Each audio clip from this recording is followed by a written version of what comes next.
Peace, family. Y'all know who it is. It's Bakari Lumumba, back once again, the progenitor of LumumbaSpeaks.com, a Black empowerment initiative where we believe that we can gain a competitive advantage by always betting on Black. Back once again with the man, the myth, the legend, none other than Mr. International himself, Dynast Amir. How you doing today, brother? I'm feeling great. I'm feeling really, really, really good. Okay. I'm pretty sure you're not feeling as good because you're an Ohio State fan, but that's okay. That's true. So you will never feel as good as me because you're an Ohio State fan. Well, I feel as good as you. You know what? That may be the case, right? But I'm quite sure you weren't feeling that good when you all lost the SEC championship to Alabama. Roll Tide, right? If I bring out an elephant, you're probably gonna run off the screen. So I'm just saying, though. Hold on, hold on. The Michigan won the national championship, though. A Big Ten, yeah, the Big Ten. But they beat y'all. The Big Ten. But they beat y'all. And they beat the brakes off the team that beat y'all. But they beat y'all. Okay, that's cute. But they beat you guys. Well, we'll see what happens this year. Peace, family. Y'all know who it is. We're back. And, we've been doing this on and offline for about 2 years now. So we're going to have a great conversation today titled, Are You A Pan-Africanist? With Prince Dynast Amir.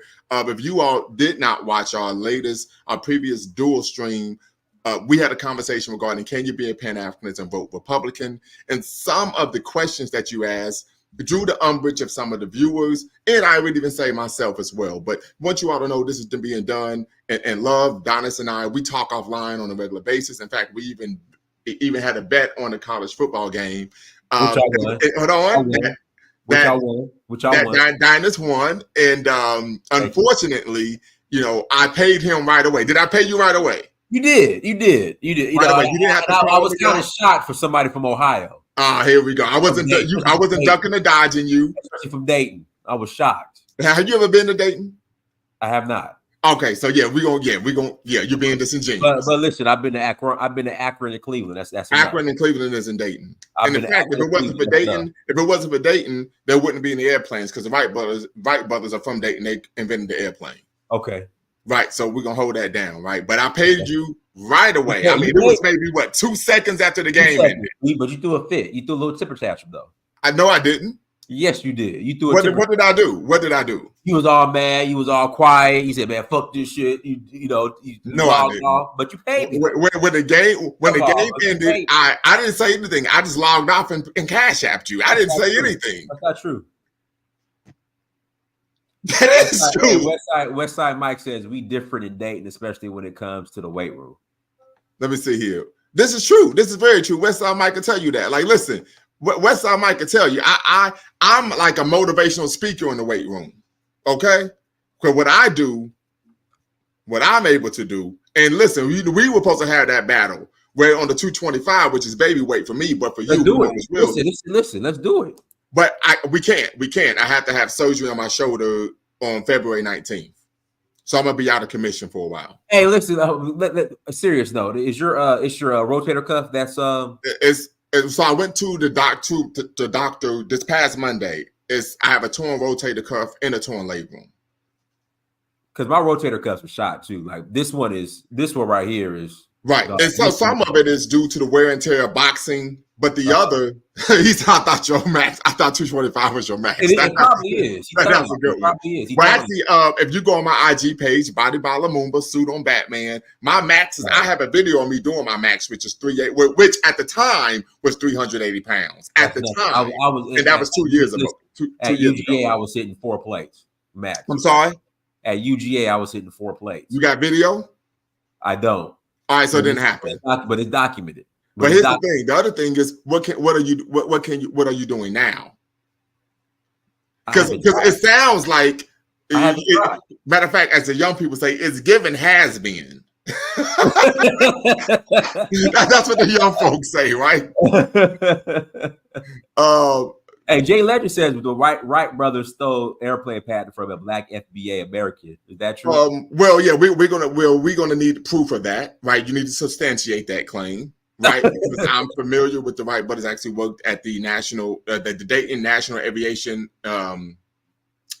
National Dayton Aviation National Park, Dayton Aviation National Park. And so if you're going to make that claim, you have to be able to substantiate it. Don't tell me to fact find. If you make a claim, you need to be able to substantiate it. Black Beauty says, what's your max now, Dynast?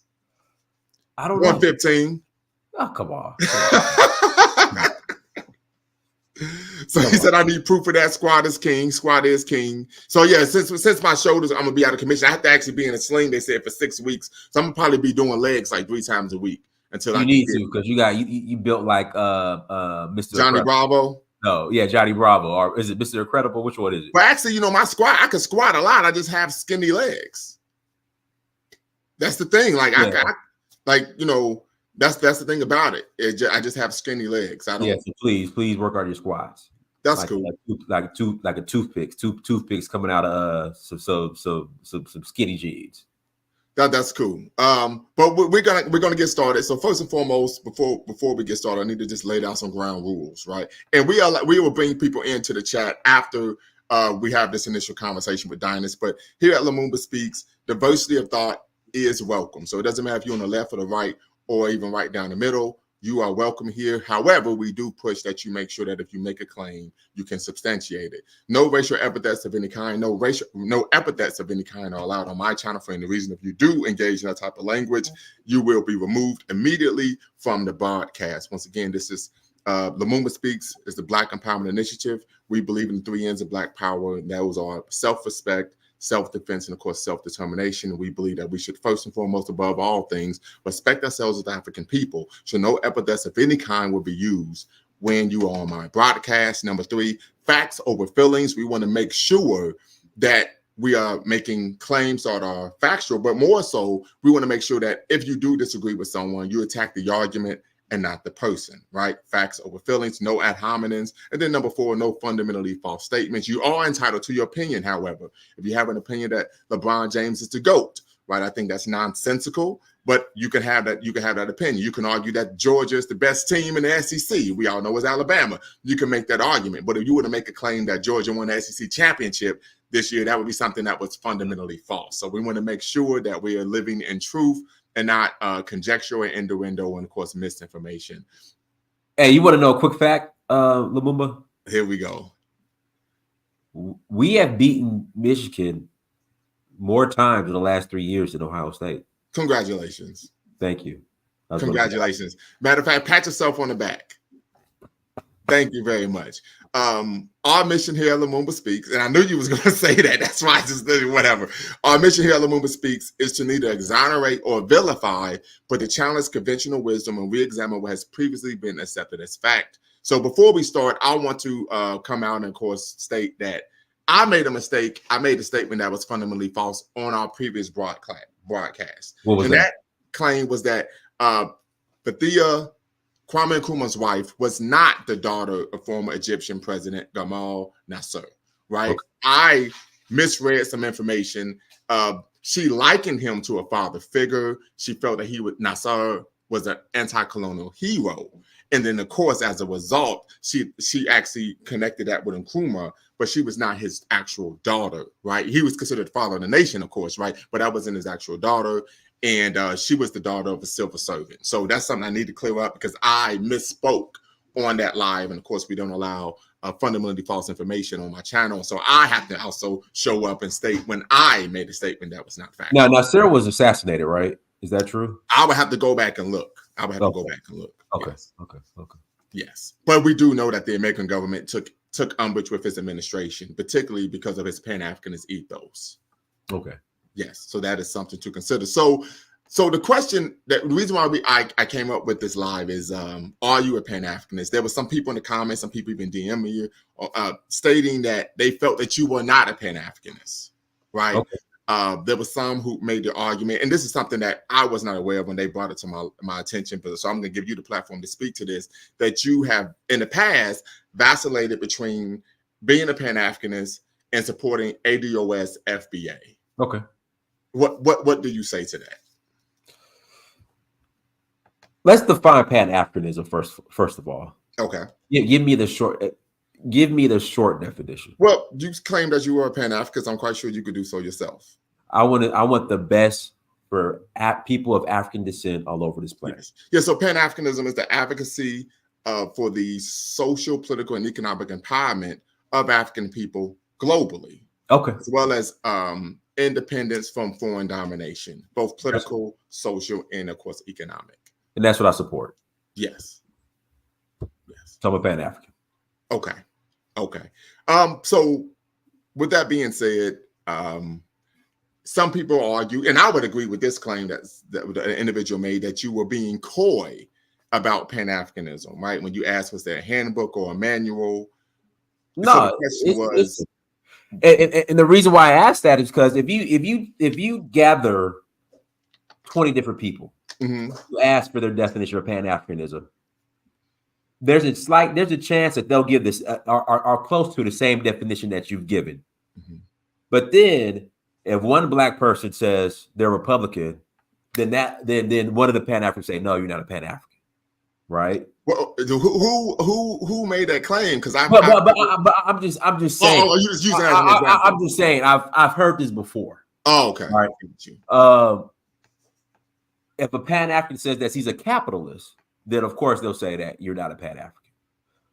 That may be someone who's socialist in nature. Right. So that's the. I mean, yeah, because I think one time when that's the point. That's the reason. That's the point I'm trying to make. It's right. It's people try to put Pan-Africanism in a box, and that's why I keep asking, where's the handbook? Like, where is it? Right.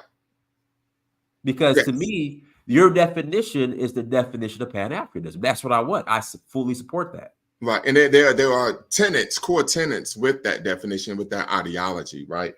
So, and the reason why I think this is important, because I would argue that one of the contemporary struggles that Pan-Africanism faces is there's a push for a push of misinformation, right? There's a treasure trove of misinformation about Pan-Africanism, or individuals who fancy themselves as Pan-Africanists, but don't actually know what Pan-Africanism is. So I know on my channel, I had a conversation with a brother, but goes by Afro Elite, right?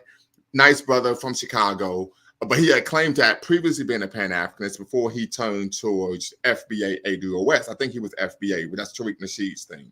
Okay. But when I asked him, okay, what Pan-Africanist organization were you part of? Can you give me some background on the history of Pan-Africanism, some of the core tenets of Pan-Africanism? He knew nothing. So it would make it hard. That would be similar to having a conversation with someone who professes to be a Christian, but doesn't know one thing about Christianity. Right. So when it comes to the organization part, like, what credible Pan-African organizations are out there? Because the UNIA, I remember one day I called the headquarters of Philadelphia. The line was disconnected. Okay. So well, we know the UNIA has been has regressed significantly since Garvey was in prison and later deported, right? So and so, but I mean, there are some. I'm part of one in Cincinnati, but I'm part of. I was formerly part of one in Dayton, right? There's even the International Black Freedom Alliance, right? So there are Pan-Africanist organizations out there. But one of the things we have to understand is that these organizations, or most Black political organizations outside of the civil rights movement, aren't going to be given a type of visibility to where the majority of Black people would be aware of them, right? So that's just the reality. Okay. So you kind of have to be in the know, out doing the work, so on and so forth. You see, highlight Westside Mike's comment real quick. Okay. He makes a great point. Okay. Westside Mike. There needs to be a set definition due to people picking and choosing if you are one. If you have other ideologies that don't necessarily combat Pan-Africanism, but doesn't 100% align with it. So Westside Mike, I'm quite sure after we finish, we will allow you to come in. And I know Westside Mike. We know each other personally, right? He even knew my son before he knew me. So yeah, we're definitely going to have a great conversation. Brother Jabril says exactly, Brother Lumumba. I don't know what you're agreeing with, but I appreciate you agreeing with me, right? So yes, we're going to continue. So that's one issue. So it's one thing to agree with the idea or the ideology or the definition. It's another to actually follow the core tenets. So someone might say, yeah, I agree with Jesus Christ who died for my sins, or but do you follow the tenets of Christianity? Right. So those are two separate things that we need to be cognizant of and aware of. So what are the core tenets? Yes. So when we went over this before, but one of the core tenets, of course, is advocating, and this is particularly in terms of when Pan-Africanism came into being, was advocating for and doing whatever you could to liberate the African continent from foreign, of course, domination. So that was one aspect. The second was, of course, this was crystallized during the time of Marcus Garvey, race first. Okay. Right. This is something that we even find, we do find in other racial and ethnic groups, right? They practice this concept of race first, right? A concept of Afrocentrism, Black political and economic power, right? Self-defense typically is a core tenet of Pan-Africanism. And of course, there's a frowning upon, this is actually considered a sin in Pan-African circles. This goes all the way back to the first written Black nationalist or Pan-Africanist manifesto written in 1829 by not Henry Sylvester Williams, David Walker. And David Walker's appeal is what advocated not being supportive of what interracial relations and or miscegenation. Okay. Right. So these are core tenets of the ideology. Okay. So can you be real quick? And last is that what is done for African people must be done by African people. So that advocacy for self-determination, not depending on the largesse of others. Okay. So with the tenet you just gave, can you be a Pan-African and work a corporate job in corporate America? Yes. Now the question would come is, does the policies of that company harm African people? So I would give an example. Some people may know this. I know Westside Mike does. I know Brother Jabril does, but maybe some of the followers don't. I was in the military. Can you be a Pan-African and serve in the United States military? I'm gonna answer the question. And when I became politically mature, politically enlightened, I realized that I was a hypocrite. I realized that I was part of an organization. I was a mercenary in Wall Street's army, and that my job was to deny people, particularly people of color, the very rights and freedoms that we advocate for having here in America. So when my contract ended, you just can't be a deserter. They might throw your ass in the brig, right? But when my contract ended, that came up, they offered me $25,000 to re-enlist. I said, take your money and go to hell. Because I realized, based on becoming politically mature, this is something that Pan-Africanism advocates, that being in the military was in contradiction to my professed values as a Pan-Africanist. Okay.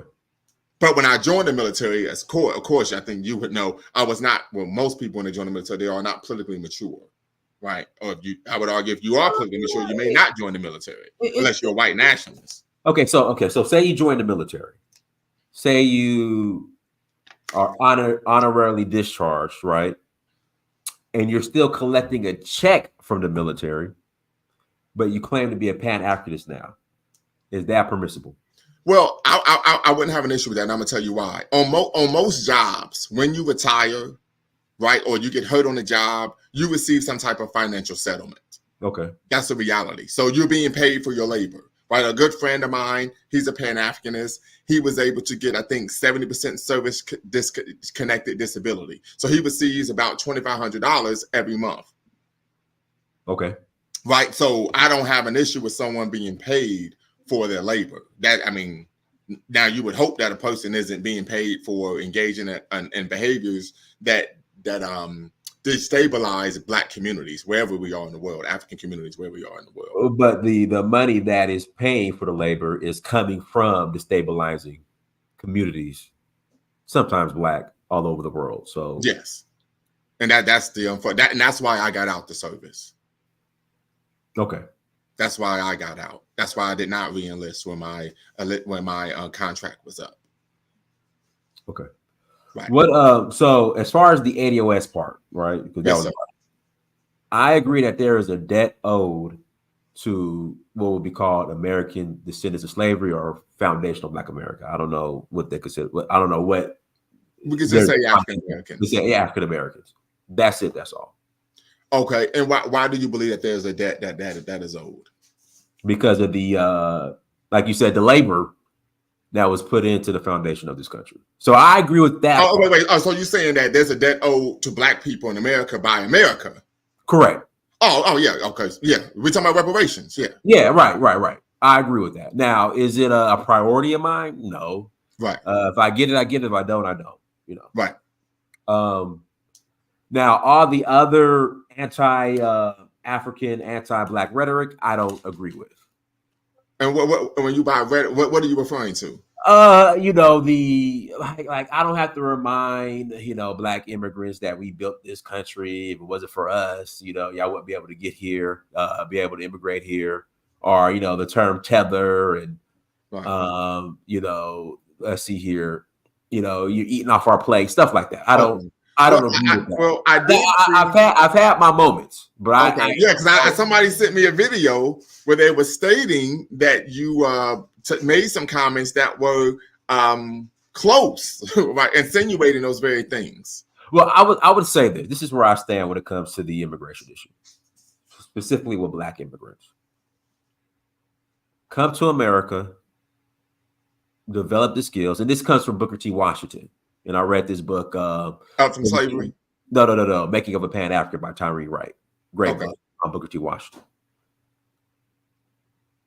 So what Booker T. Washington would do, when him and George Washington Carver, when they established Tuskegee, he will bring in African immigrants, right, on the condition that they will come, they will develop their skills, and they will go back and develop their countries. Right. So that's what I agree with. But if they decide to come over, naturalize, get citizenship, they have as much right to this country as I do, except for I don't think they can run for president. Right. Yeah. And I don't.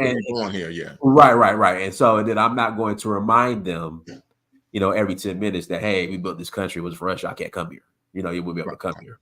But I really believe come, develop the skills, develop Africa. That's where I stand.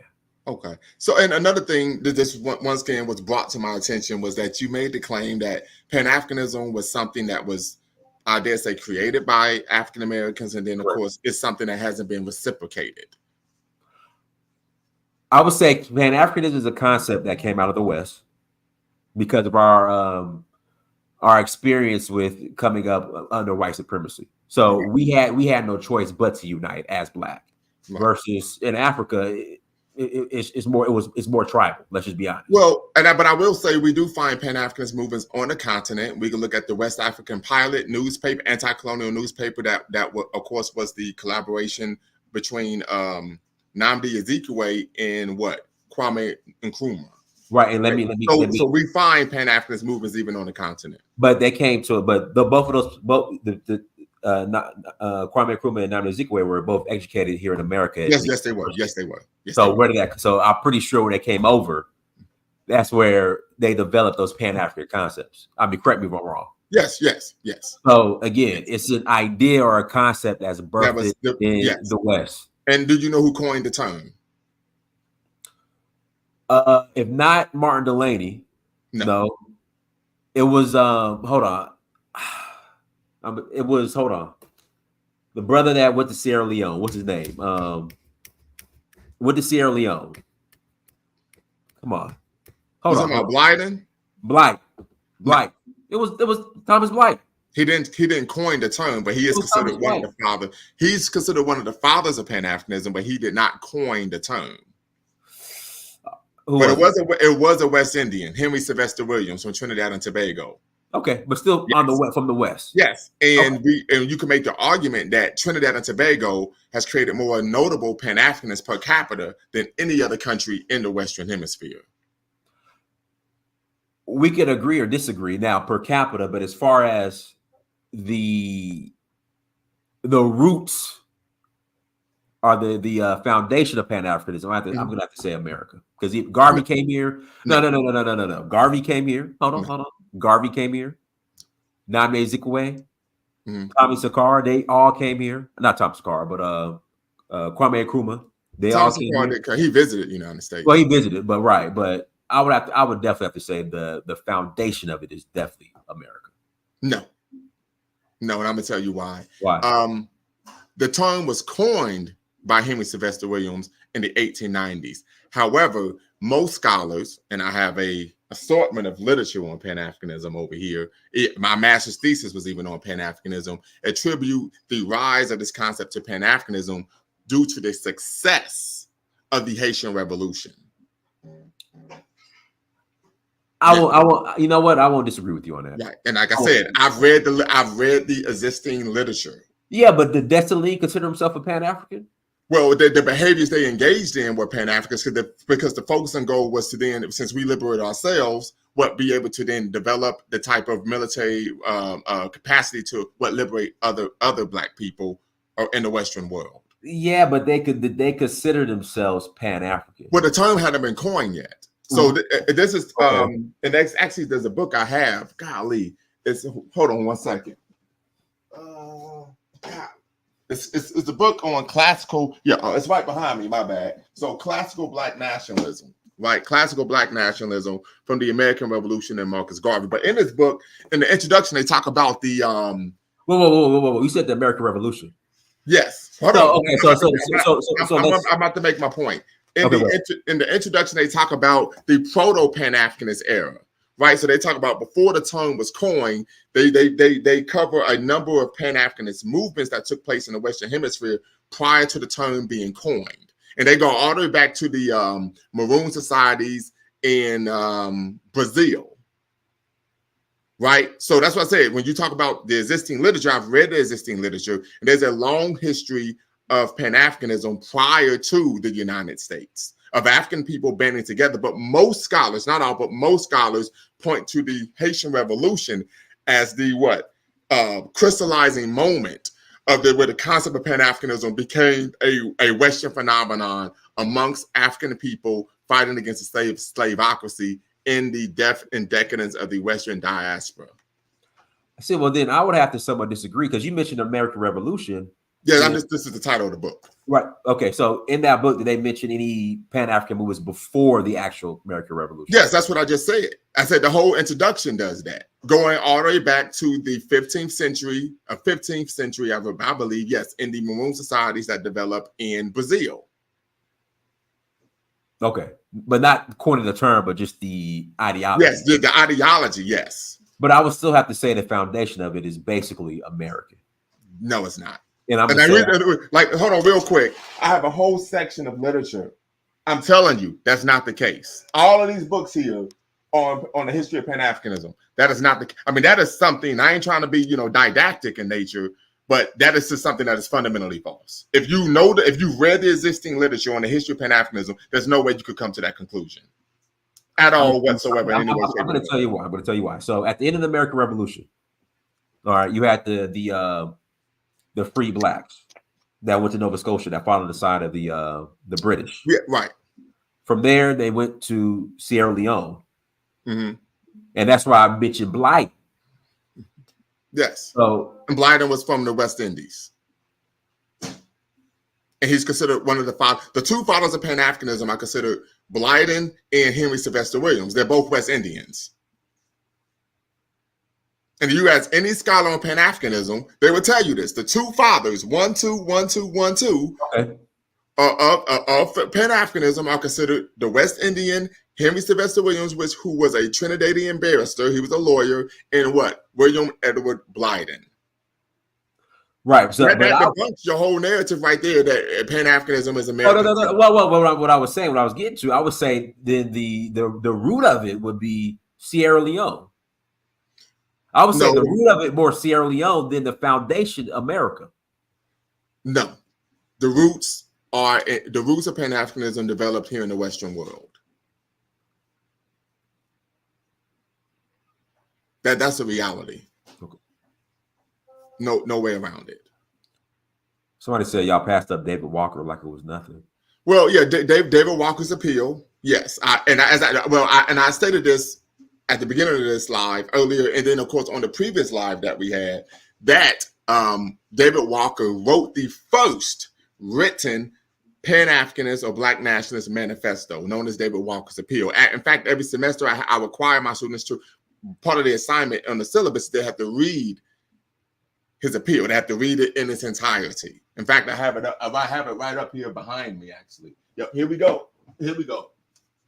David Walker's appeal to the colored citizens of the world, but in particular, very especially to those of the United States of America. So once again, I can back my stuff up. Like I got it right here. And I've had it so since I would have to inject also Thomas Peters. Thomas Peters. Go right ahead. Because again, when you're dealing with at the end of the American Revolution, all right, in the founding of Sierra Leone, Freetown, all right, for the free slaves that went to Nova Scotia, then the poor blacks that came from England to Freetown. I would have to say that before the West Indies. Well, once again, that's not possible because the Pan-Africanism that was taking place in Sierra Leone was brought to Sierra Leone by West Indians. Well, Thomas Peters was considered. I mean, he was a Nigerian, but he was a slave in America. Right. So once again, if you have an issue, you need to take that up with historians in the existing literature. That once again, and this is consistent across, the existing literature, is that what? It said you have to you need to start making shorts about the books you have in your library, like how do you do your daily historical facts? Okay, I would do that, brother. I appreciate you mentioning that, Westside Mike. But once again, this is consistent. This is the consensus in academia amongst Pan-Africanists that what? The fathers of Pan-Africanism are the West Indian barrister Henry Sylvester Williams and Edward Blyden. So I mean, there's just no way around this. Let me read the super chat. Dynast, the foundation wasn't American, but Black America gave it its biggest platform due to access to media and academic institutions here. See, that's what I meant. So here we go. I would say the biggest influence came out of America. We might have to agree to disagree because you're moving the goalposts now. Like you're moving the goalposts like the people did in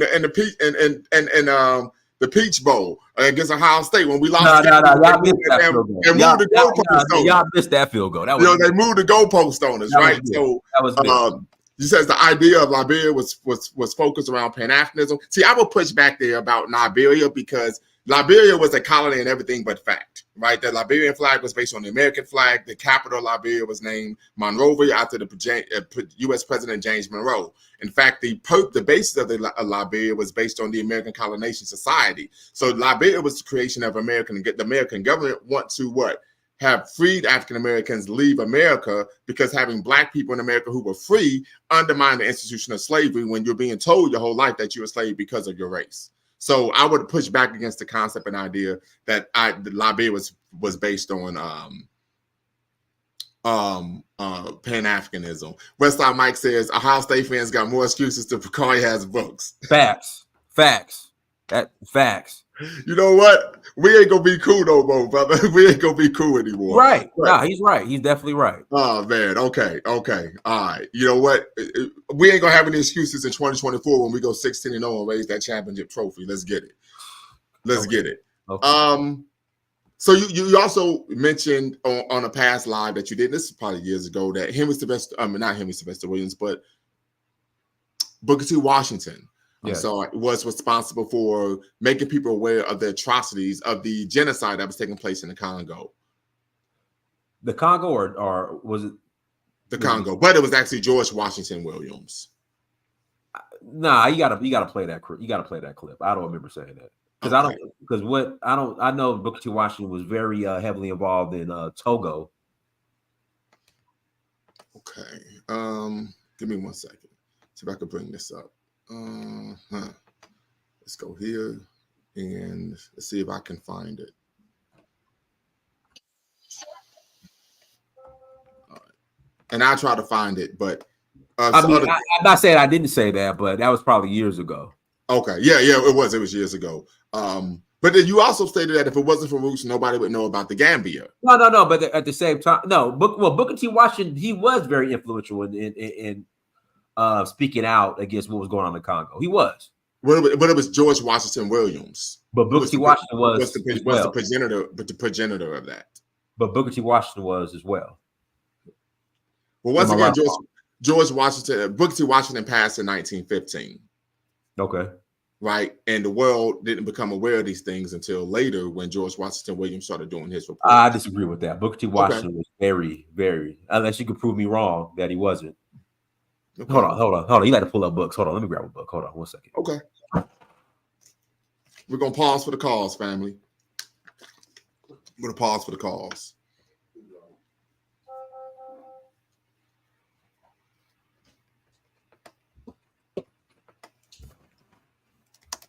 So this book right here, Booker T. Washington, The Making of a Pan-Africanist by Tyree Wright. She goes into detail, Dr. PhD. She goes into detail in regards to Booker T. Washington's his activism when it comes to the atrocities of the Congo right here. Okay, could you turn to the page? All you gotta do is go to the index, and it should have Congo in there in the index, and then you could just turn to the page. There is no hold on. Because in scholarly writing, you have to have an index. Hold on. When you write a book. This is the index right here. So I gotta. There's not one that says specifically Congo. That says contents, not index. That's at University of Georgia education. That's okay. Contents, index, whatever.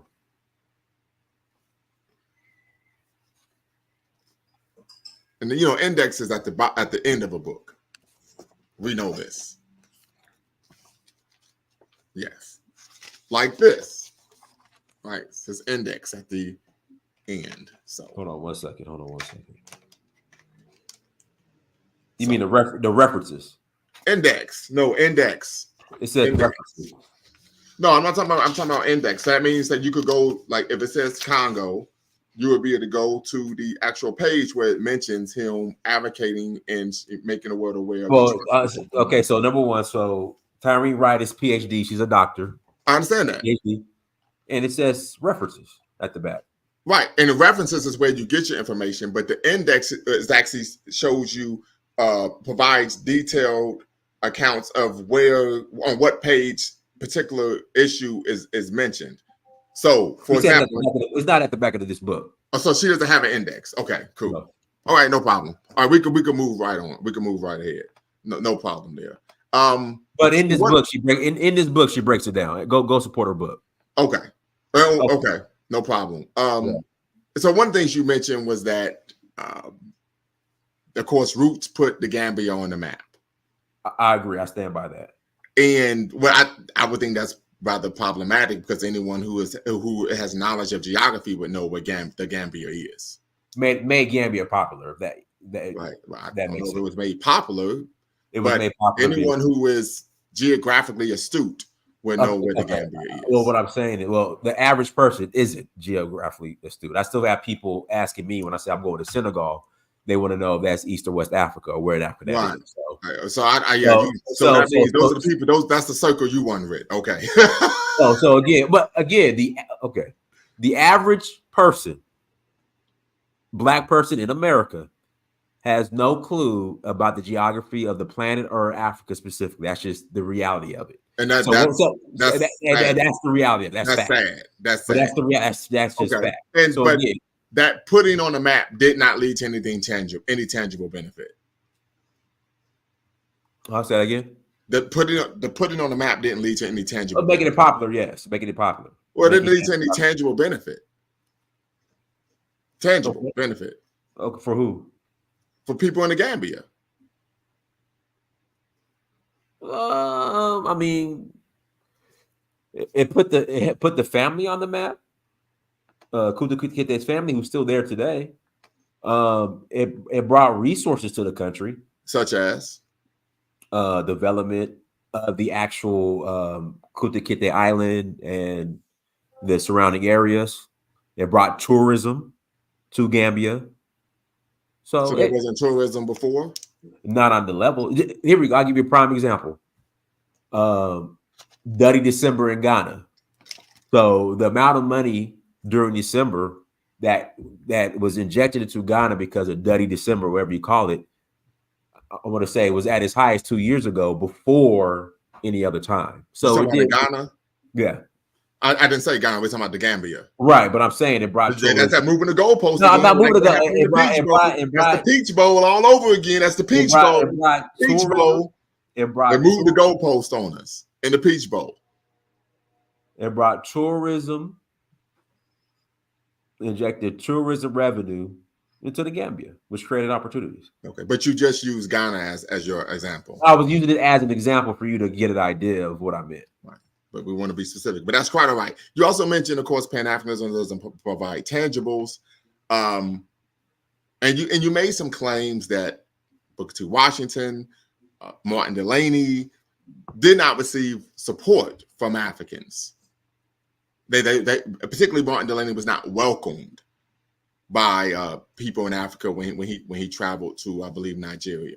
I don't want to say he wasn't welcome. He was welcome, but he didn't agree with what was going on the continent in regards to slavery. Right. Well, of course he wouldn't. He didn't agree with what was going on in America. Right. But this is something you said on a previous live titled "Confessions of a Pan-Africanism of a Pan-Africanist. Pan-Africanism hasn't created anything tangible." So that this was brought to my attention, and this is why I'm of course raising these questions. But also when we talk about tangibles, Malcolm X, when he had an audience with the Organization of African Unity, now known as the African Union, he received the support of 5 African nation states to actually go to the United Nations and put charges against the United States government for human rights violations against African Americans. And that was most argue that was the reason why he was killed in such quick fashion, is because he had the backing of actual African nations. Okay, you moving the goalposts. I never mentioned Malcolm X. I never said you did. I never said you did. I never said you did. But that would be an example of, because most scholars would argue that one of the reasons why Pan-Africanism has typically failed to promise so much, it's promised so much but delivered so little, is because the West has a fear of Pan-Africanism. Oh, here we go. Let me read this. Hold on. Let me read this. Sorry. No, it's quite all right. Here we go. Let me go back. I found it. Here we go. The Congo Free State. This is on page 68. Okay. Of Tommy Wright's book. Okay. The United States was the first Western nation to acknowledge the sole ownership of a territory in Africa by an individual. The individual was King Leopold of Belgium, and the territory located in the heart of Africa became known as the Congo Free State. Mm-hmm. By 1904, Washington began publicizing his views on the state of affairs in the Congo Free State. He condemned and propagandized against the cruelties practiced under King Leopold through a series of articles exposing the atrocities to the world. In his article, Cruelty in the Congo Country, Washington made a humanist appeal to readers and argued that the events taking place in the Congo were worse than the atrocities committed under American enslavement. According to Washington, nothing was comparable to the barbarous conditions existing today in the Congo Free State. In addition to publishing a series of articles, Washington aligned himself with Mark Twain and others who lobbied on the issue.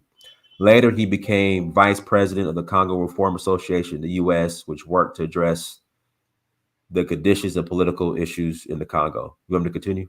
No. I'll show you Black Power. You substantiated your point. Thank you very much. Okay. That's all. Thank you. That's all you got to do. That's all you got to do. Okay. And you did that on page 68. And what's the title of the book again? Once again, for everybody. Booker T. Washington, The Making of a Pan-Africanist. This is by Tyreen Wright. Can you put that in the comments so we could put that on the screen? Absolutely. So, Booker T. Washington's Pan-Africanism. Most people are unaware he even took issue with what was going on in Haiti. Right. And of course, he ended up passing in 1915, but he even took issue with what was going on in Haiti and wanted to go to Haiti and seek to improve some of the conditions in Haiti that the people were facing. But he passed away in the same year that American occupation of Haiti began, which of course was 1915.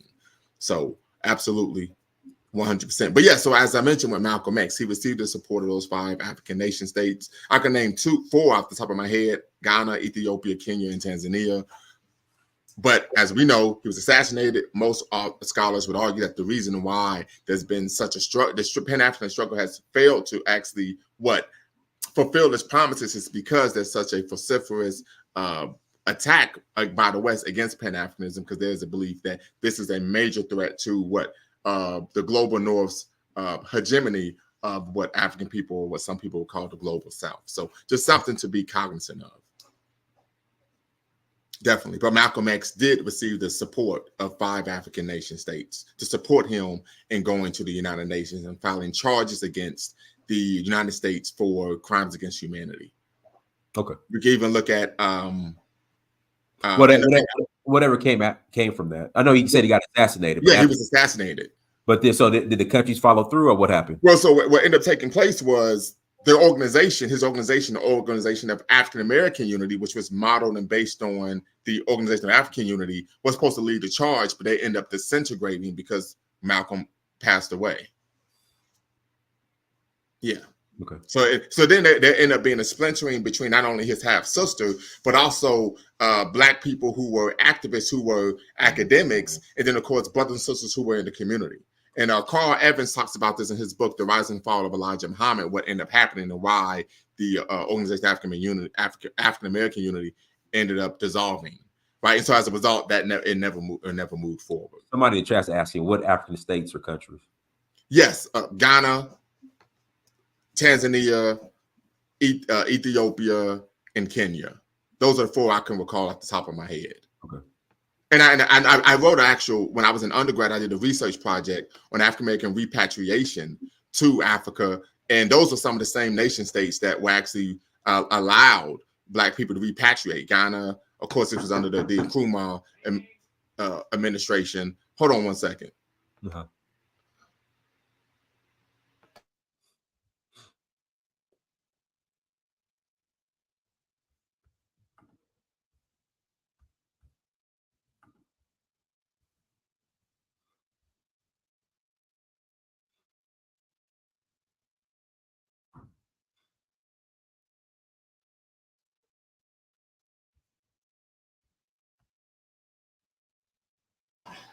Sorry about that.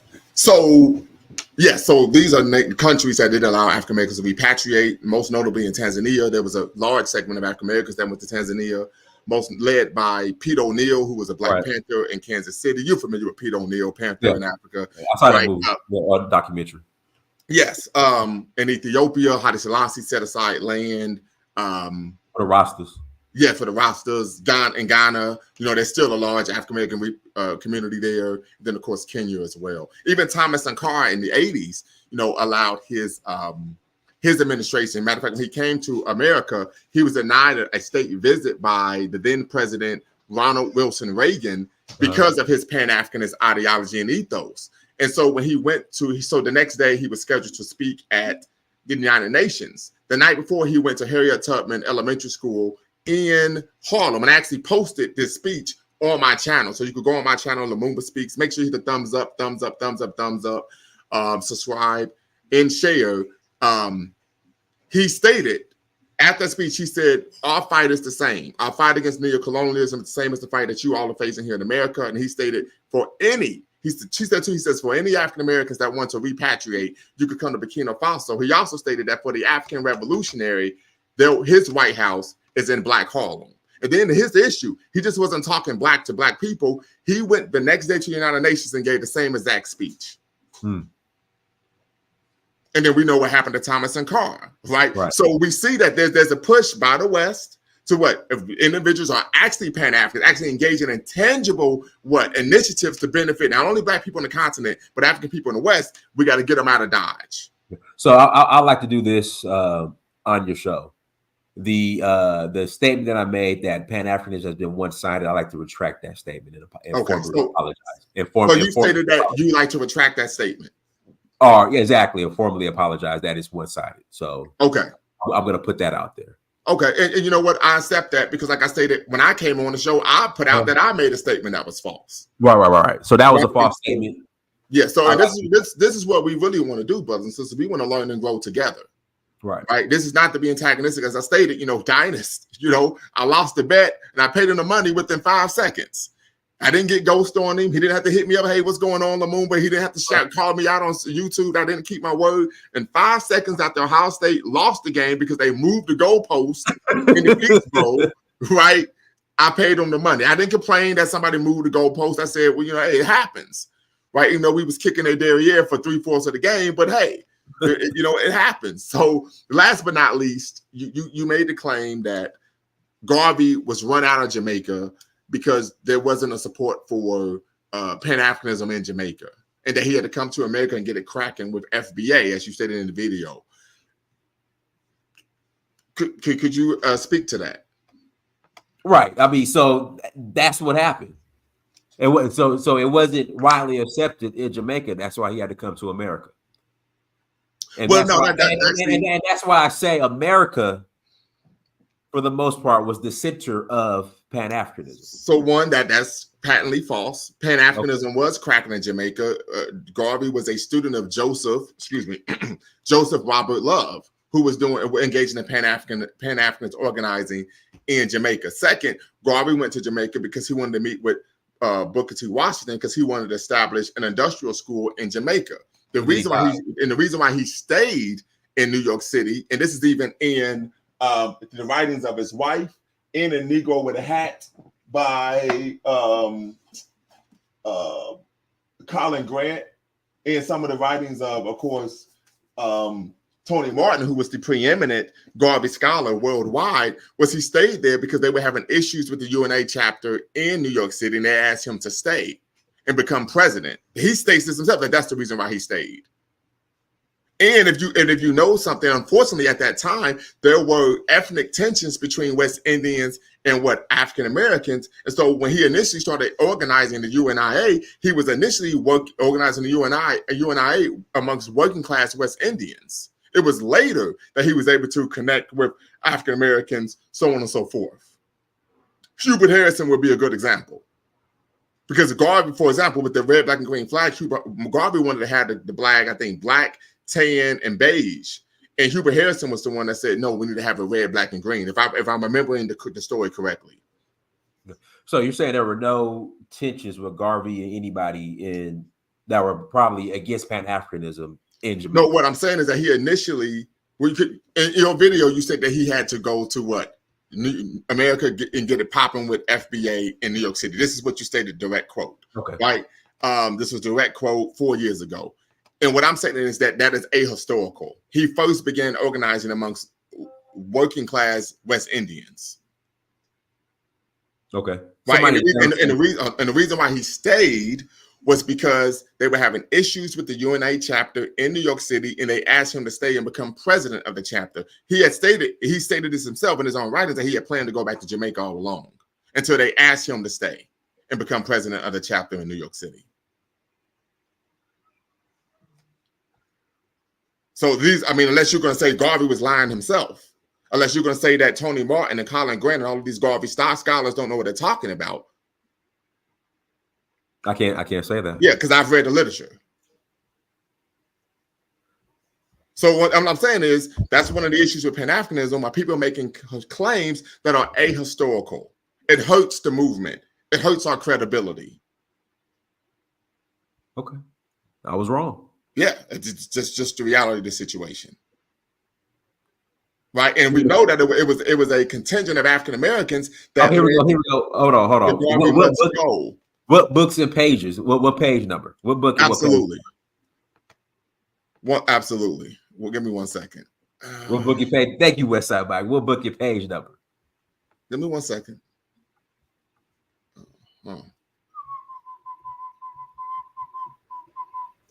Because from my understanding, Pan-Africanism wasn't received in Jamaica the way it was. No, but it was. Garvey's even quoted stating that if Robert, what's his name again, Joseph Robert Love was in good health, that they would have been attacking him and not Garvey, right? So this is just something to consider. We even know that when the UNIA was at its height, Cuba had the second most Garvey chapters of any country in the Western Hemisphere. So that shows the fact that Pan-Africanism wasn't one-sided and was simply being led by African Americans.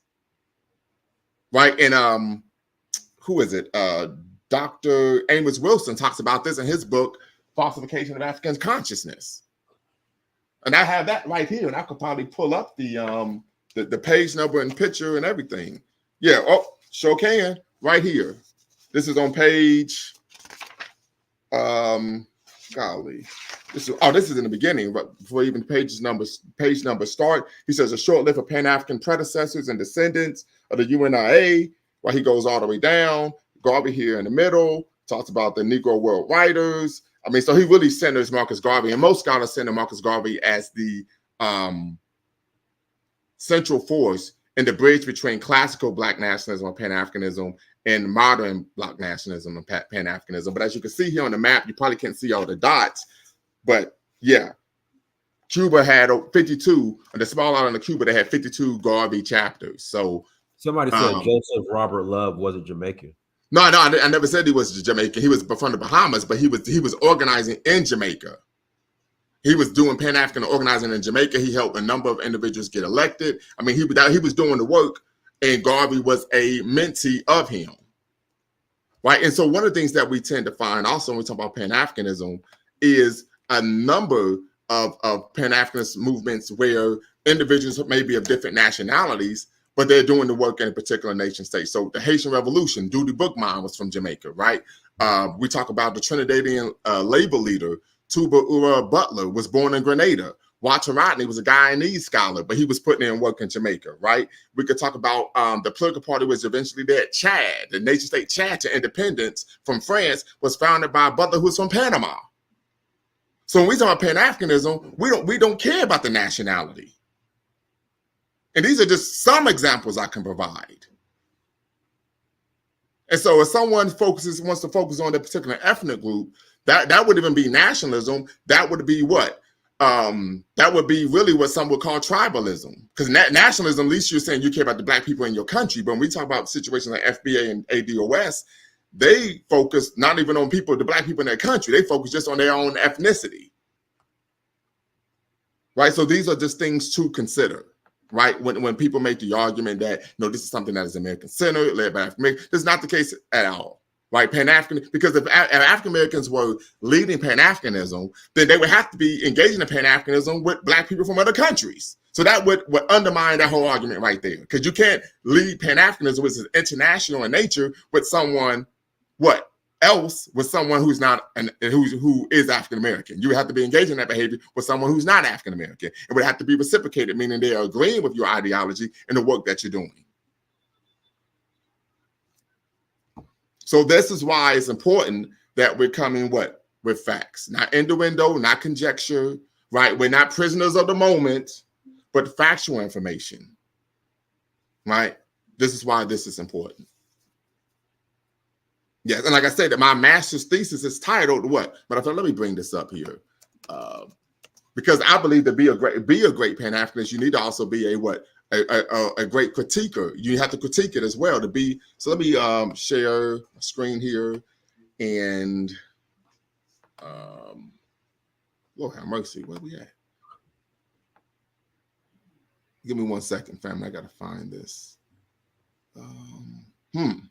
Okay, here we go.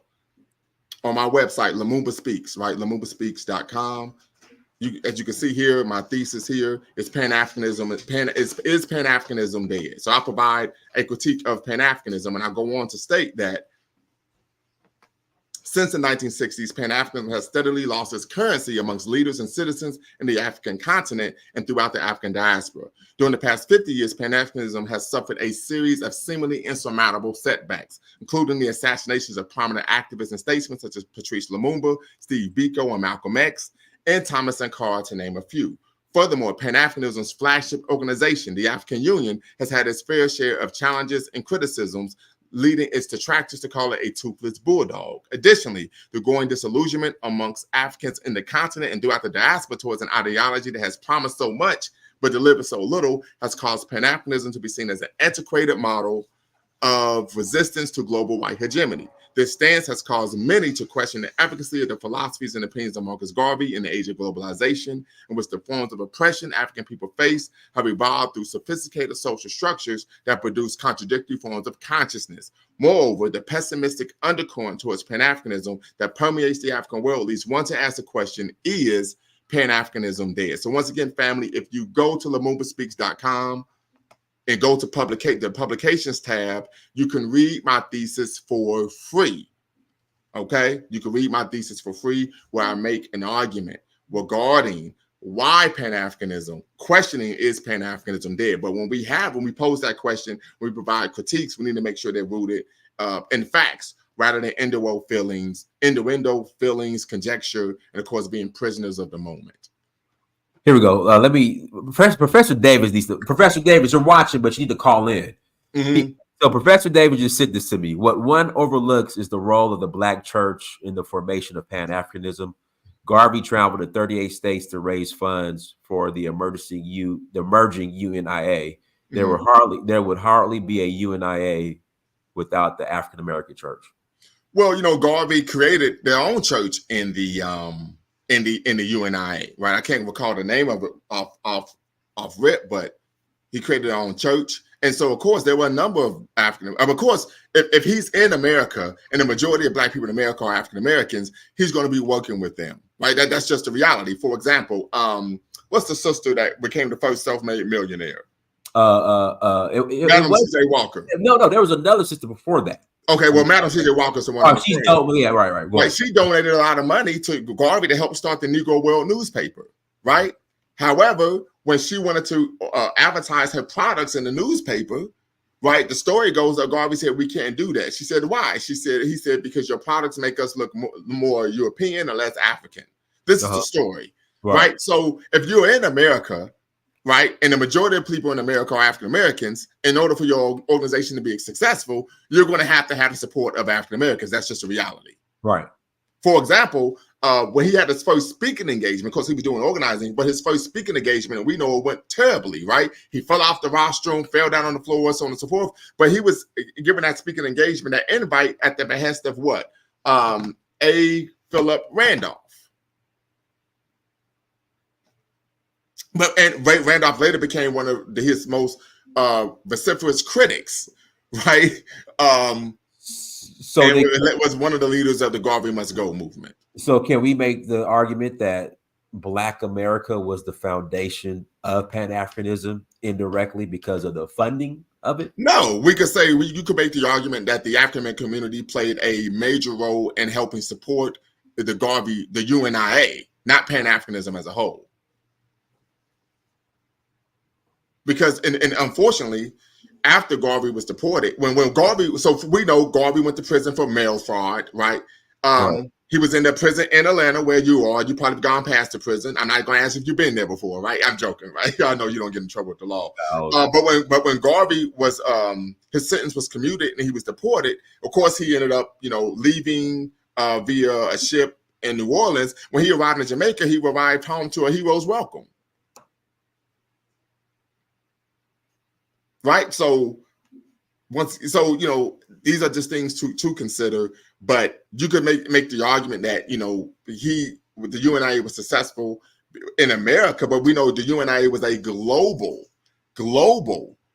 organization. They in fact, the Negro World newspaper was written in 3 languages, Spanish, French, and English. And they had a readership, a distribution that from New York City all the way to Sydney, Australia. In fact, if you were caught reading the Negro World newspaper in colonial Africa, you were imprisoned. And we know that the colonial powers fought and worked diligently to prevent Garvey from coming to Africa, right? Because we know they were going to get set up in Liberia, and your boy, W.E.B.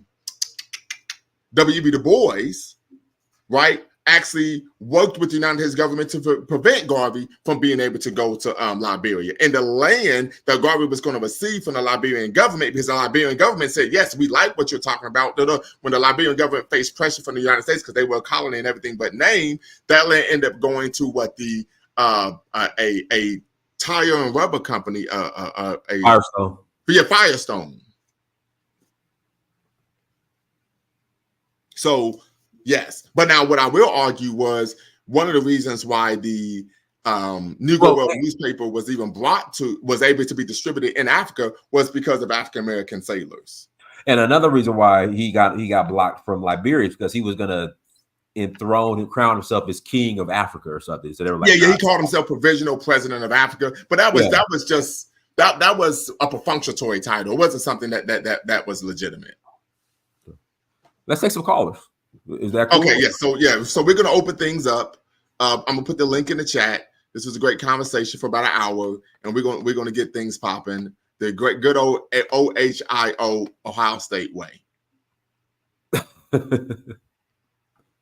And make sure you hit the like and subscribe button. Thumbs up, thumbs up, thumbs up, family. The screen? Am I in view? Yes. I guess you are. Yes. Okay. Sir. So you guys talked quite extensively. I want to point three things that I took from your conversation between you two. I personally believe that the period in which Pan-Africanism was of relevancy to West has passed. Pan-Africanism is of it has no tangible benefit to West today. Okay. For the simple reason that if I were to point out the tangible benefits or the factors that we will get out of being a Pan-Africanist, there isn't that much that people could really give. I believe that what we need today are tangible factors that produce wealth, value, and welfare for our people. So Pan-Africanism has an emotional attachment because of what it was able to achieve in the past. But today, what our people need is value creation. Out of that value, we generate wealth and pass on that wealth to the next generation, and we derive welfare. We live very well out of that. Let me give an example, yeah? If you look at the African continent or the African Dominion countries in which we Black people are either majority or we live, these territories are mostly the ones that are attacked. But if you look at it, the collective West, which for probably the past 80 years, nobody has militarily attacked them, they have NATO to protect their interests. Why is it that we, the ones that are subjected mostly to military attacks, all kinds of things, we do not have a protection force around it? So we need to redefine the things that create value, wealth, and welfare for us. Pan-Africanism is past. It hasn't delivered anything that is of tangible reasons to us today. So let me provide a retort to that. So I would agree that Pan-Africanism should provide tangibles. I've stated this rather ad nauseum on my channel. But when you talk about economics, right, I would argue that part of and Garvey was what most would argue an economic nationalist. He believed that the way that African people could gain power and freedom from foreign hegemony was through what? Developing wealth, right? That's why he created the Black Star Line to challenge the British White Star Line, right? Exactly. So I would agree with you there, right? And so I would argue that part of Pan-Africanism would be us working together economically, right? Building industry, controlling industry, irrespective of where we are in the world. Right, so that would be one argument I would make there. Secondly, I would argue that there are some who make the argument that Pan-Africanism is an antiquated model of resistance. I would push back against that. What we tend to find historically, even in contemporary manner, is that the Europeans' response to African people's resistance or movements, their response to it has been pan-European, right? We can look at Haiti, for example. Another example would be Bermuda, the small island of Bermuda, and almost in the middle of the Atlantic Ocean, where they had a Black Power movement or revolution. The United States, Canada, and the UK sought to work to quell that movement, right? So we still see that this is an issue that's taking place. But I would make the argument that economically we should definitely be seeking to work together, because we know, unfortunately, when we look at golly, I'm trying to think of the work of Walter Rodney, his concept of dependency theory, right? When we look at the economic spheres of influence in the world, we find African people at the bottom, right? And so I would argue that that's something that we need to do. I'm going to read this chat real quick from Kiet. He says, W. Du Bois was Pan-African before Garvey, Booker T. Washington was actually the one who indirectly influenced Garvey with his book Up from Slavery. So I will push back against that. We know Du Bois later became a Pan-Africanist, but in the beginning, when Garvey came to America, Du Bois, if I remember correctly, had created the Niagara movement, which was a assimilationist movement, integrationist movement, and then followed that up with joining the NAACP, which was an integrationist organization, and of course being the founder of the Crisis magazine, which is the literary organ of the NAACP. So something to consider. One thing that I will add to what I am advocating is that, you know, the factors that Garvey and people in the past, the factors they faced then are not the factors we face today. You know, Pan-Africanism has a passive attitude with it. You know, we need much more active attitudes today to sort out the issues that we have. Most of the issues that we have today is to create wealth and welfare for our people. And we need new definitions to do that. You know, holding on emotionally to the past is really not going to help us. You know, there was also in your conversation, you mentioned about reparations. Yeah? Reparation is one of those stuff that people throw out all the time. You see, there was a reason why the Europeans came to Africa and took away the wealth that we had.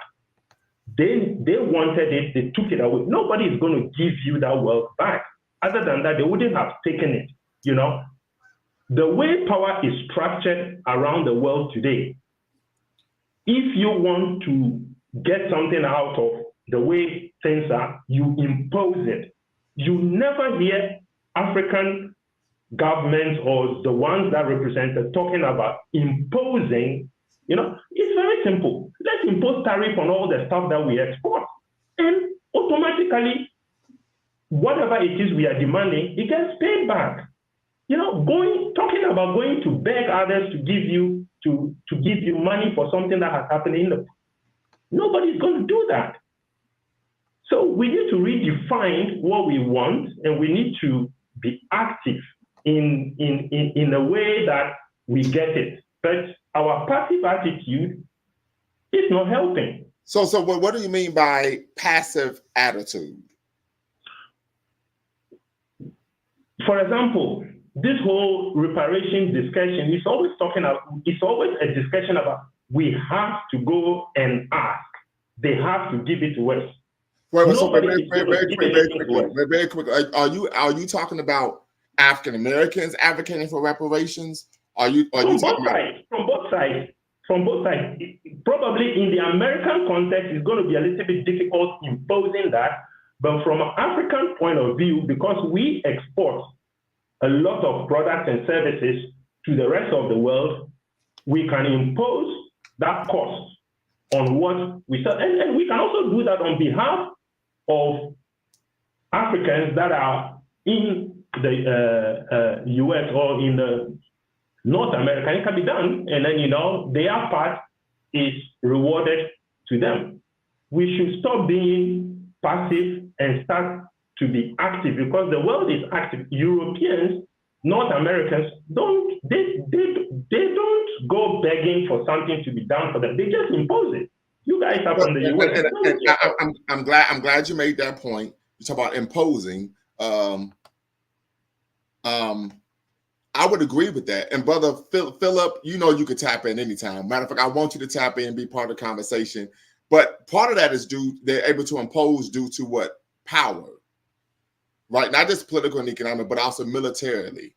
Right? So we have to understand, you know, part of that is coming from a colonialist, from a imperialist frame of reference, to where they're able to, you know, most people some political scientists define power as the ability to impose a person's, to create someone else's reality and have them accept it as their own. Right? So I think that's something that we have to consider when we talk about why is the global north doing that? Because they have the political, military, and economic power to do so. And yes, the military might to do Mr. so.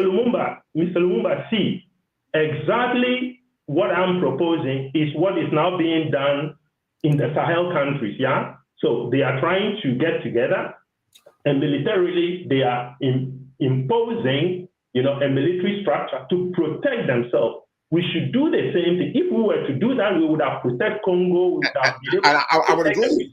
I would agree. And to do that, it's going to take African people working together, which would be Pan-Africanism. Those countries, those Sahel countries are poor. To be able to also talk. Yeah, those Sahel countries are poor and insignificant. You know what I mean? It's basically just a throwback to the post-colonial era of people like Nkrumah and Sekou Touré and those people, imagining that they can take on the West through some kind of solidarity, socialist South-South solidarity, which was really romantic and impractical back then, just as how BRICS is impractical back today, because these countries don't have the wealth to take on anybody. Maybe they can use their military to suppress their own people, which is what a lot of these third world countries do. But in terms of taking on the West in an adversarial manner, they can't do that. I mean, they'll get picked off very easily, no matter even if they unite, because all these economies are either low income or middle income. You know what I mean? If you're comparing the strengths of different countries, I think Pan-Africanism have a socialism problem, and it's the big figureheads like Du Bois, Nkrumah, and Nyerere. They were all advocates of socialism. Du Bois, he was a member of the Communist Party. And today, these ideologies have been discredited. You know what I mean? So that is one factor in Pan-Africanism not being relevant or is not being seen as relevant by the younger generation. Two, Pan-Africanism, I think, have two distinct types. You have one intellectual type of Pan-Africanism, and two, you have the head of state type of Pan-Africanism, like AU and stuff.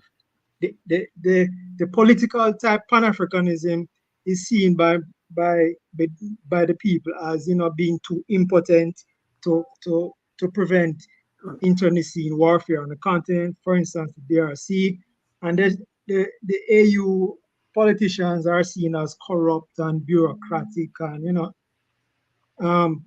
generally aloof from the people. So very quickly, I want to tap into that. A good example of what you're speaking to is the book that was written by the Ghanaian author, The Beautiful Ones Are Not Yet Born. I think that's the title.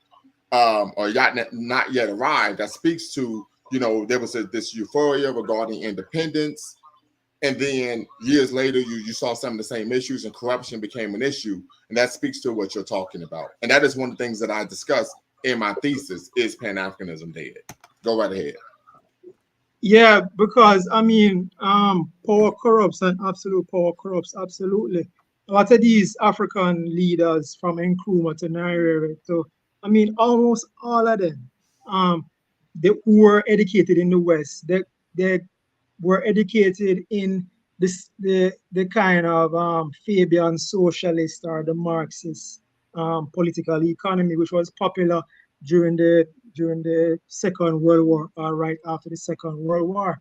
And they went back to Africa and they implemented all these socialistic programs, and they had predictable results. Anybody on the panel is familiar with George Ayittey? Well, hold on. So when you talked about socialism, I'm not a socialist. I think it's also important to understand that when African nations, it was quite natural that if someone was being oppressed under a particular economic ideology, and I just dropped the link. I'll drop the link again. I just dropped the link, Mary Shai. I just dropped the link for Brother Phillip. But I could put it in there again. And the link is in the description. So if he wants to get on YouTube, he could just go to the description. He could tap in. But it would be quite natural that if you were being oppressed by a economic system that was capitalistic, that you would turn to an alternative economic system. The other issue I think we need to consider is that, and oftentimes when we could talk about, particularly in Ghana and in Tanzania, when they were kind of running a quasi-social type of economic system, one of the reasons why those economic systems did not work was because of actually embargoes, trade embargoes imposed by Western nations. And then in the case of Ghana, you had the U.S.-backed coup that removed Nkrumah from office, and at the time, Ghana had one of the leading, if not the leading, economy in West Africa.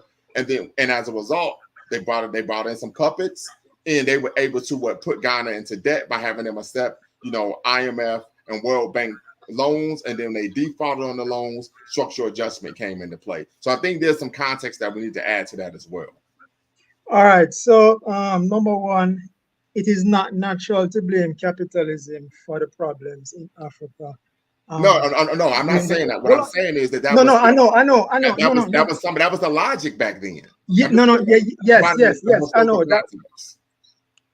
Hold on. I know that was the thinking back then, but I'm saying it's not natural. That was as a result of the anti-capitalist propaganda in the universities that all of these African leaders were exposed to, right? It's not just African leaders, right, Asian leaders. Hold on. But let's not say natural, because natural is subjective. What's natural to one person it may not be natural to someone else. No, I'm saying you said that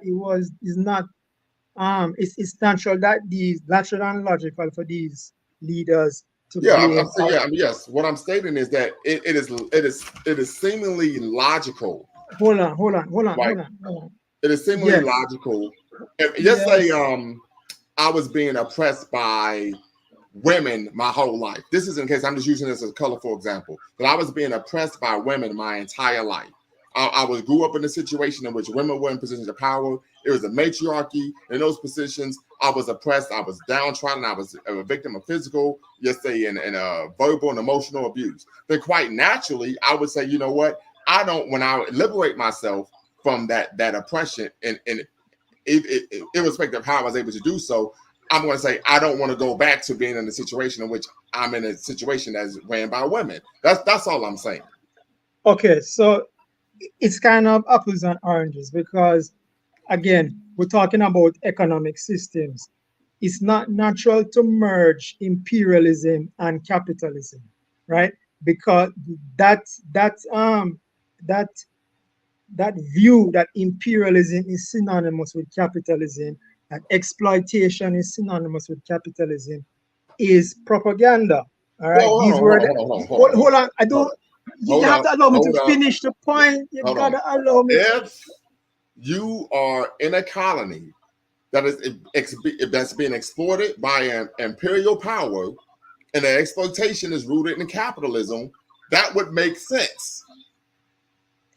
If it would make sense if exploitation is rooted in capitalism, but I am telling you, hold on. I am telling you that exploitation is not rooted in capitalism. Okay, so the idea. Economic exploitation is rooted in capitalism. Yes, I'm gonna. The idea that exploitation is synonymous with capitalism and capitalism synonymous with exploitation, I'm telling you that is propaganda. And that was a propaganda that was taught to African leaders in the universities in Europe and America at the time. And it's not just hold on, please. Hold on. It's not just African leaders. Caribbean leaders went through it the same way. Caribbean leaders who were educated in London School of Economics and other places in America went back to the Caribbean and came back with the same Fabian socialist top-down central planning, industrial policy, import substitution, dependency theory. All these offshoots of socialism and Marxism, they were in vogue at the time, and they were all applied in the Caribbean and in Africa and in some parts of Asia and in Latin America with predictable results, meaning lower productivity, malinvestment, impoverishment, all of that, debt crisis. And it was a debt crisis as a result of these experiments after colonialism that led but like I said, you're also what, removing the Western interference regarding seeking to do what, destabilize these countries because they chose to not be part of the global economic capitalist system. The second issue is, let me ask you this question, and then Ola, I'll bring you in, but I just need you to turn your camera on while you're in queue, and then we'll bring you in, and then Brother Philip, you could tap in. Have you read How Europe Underdeveloped Africa by Walter Rodney? Yeah. You have? Yeah. So are you making an argument that I'm sorry, hold on. Have you read George No. Have you said you've read the book. Do you disagree with the claims that Walter Rodney made in his treatise? I'm gonna answer the question, but just a quick question. Are you aware of a Ghanaian economist, or the late Ghanaian economist George Ayittey? No, I am not. Okay. Yeah, I've read Walter Rodney. I mean, everybody in Jamaica, activists. Do you make the argument? Or in the Caribbean. Do you make the argument that the claims Walter Rodney makes in his book are false? The claim that Europe purposely. I'm trying to answer the question. I'm trying to answer the question. Imperialism underdevelops not only Africa, but even the host country, the mother country, the so-called mother country. All right. Now that claim is correct. However, so how does imperialism underdevelop the mother country? I'm just trying to answer the question. You said yes. So, but how does imperialism? Allow me to answer it first, and then you ask something else. I'm just gonna try to answer it. Yes, that claim that imperialism and slavery underdevelops the Africa and even the host nation, because these imperialist adventures are expensive, and they come from the taxpayer, and the taxpayer is also being exploited by the monarch. Just as how the American taxpayers are being exploited to fund wars in Afghanistan, Iraq, etc. Right? America isn't enriched because of imperial wars. No, what the mistake Walter Rodney did, yeah, but that's not America. That's just Wall Street, right? So the mistake that Walter Rodney and all the Marxists do is to then equate, from that non sequitur, to then equate capitalism or indirect capitalism as exploitative and as responsible for the underdevelopment. So therefore, logically based on that argument, that if Africa wants to develop, it has to reject capitalism and adopt Marxism or one of its variants, dependency theory, etc. And that mistake after independence, was what is largely responsible for the underdevelopment of Africa today compared to the rest. I would disagree, but just pass it to Brother Philip. He's been waiting patiently. And Michael O says, host nation more like parasitic nation. All right, go ahead, Brother Philip. Greetings, Lumumba, Dynast. Peace. The whole panel. It's good to see you all again. I'm not going to stay long, but I did want to drop a couple of things here. And one of the things I want to thank you guys for was I realized how many books I have not read. So I appreciate you guys sharing some books that I should read. I wanted to say was, before we got into the weeds about this, I was looking up who said, and it was Deng Xiaoping, and he says, I don't care what color the cat is, black or white, as long as it catches mice. And I think we kind of get lost in the weeds of the problem. The problem that we have, or at least that I believe that we have, is money and circulating money amongst ourselves. And if you want to call that Pan-Africanism, okay, I defined it as creating markets within Africans to sell goods and services. Now, if you want to call that Pan-African creating of markets, okay. But the bottom line is that the other groups that we're around circulate money. Slavery was able to congeal because the Europeans who had fought wars against each other for hundreds of years all agreed that this was an economic model that helped them. And so they were willing to come together based upon the economic interests that they shared amongst one another, even though they hate each other. And it is my argument that the response to that is to create a market amongst ourselves because it's in our interest. You sound like a Garveyite.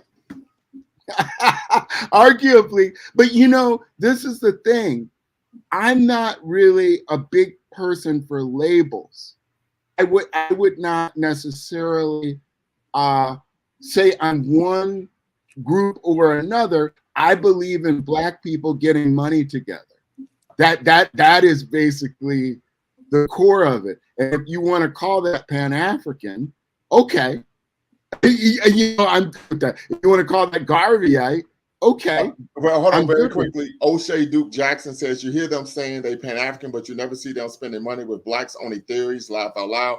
O'Shea Duke Jackson, I need you to tap in and be part of the show, because if you make that claim, you need to substantiate it, and you need to provide me an example of someone who claims to be a Pan-Africanist or is an actual Pan-Africanist who does not practice the fourth principle of Kwanzaa, which is Ujamaa. So O'Shea Duke Jackson, tap in and be part of the conversation. O'Shea Duke Jackson, go right ahead, brother. And Lion Selassie, I need you to turn your camera on in the background while you're in queue, so I can bring you on. Make sure that you're not someone who's trying to troll. So you see what Felipe was saying. You know, what we need to do is to create entities that generate money or put money in our pocket.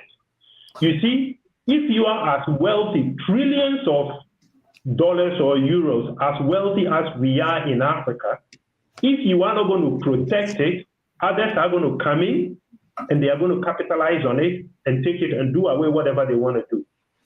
Until we start creating the necessary structures that will protect us and protect our wealth, others are going to come in and chip it away. Because if you are as wealthy as we are, and we shouldn't forget, the wealth of Africa belongs to every Black person on this planet.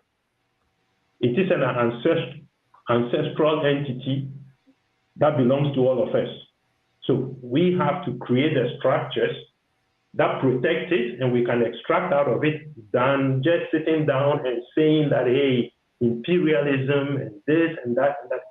We have passed that period.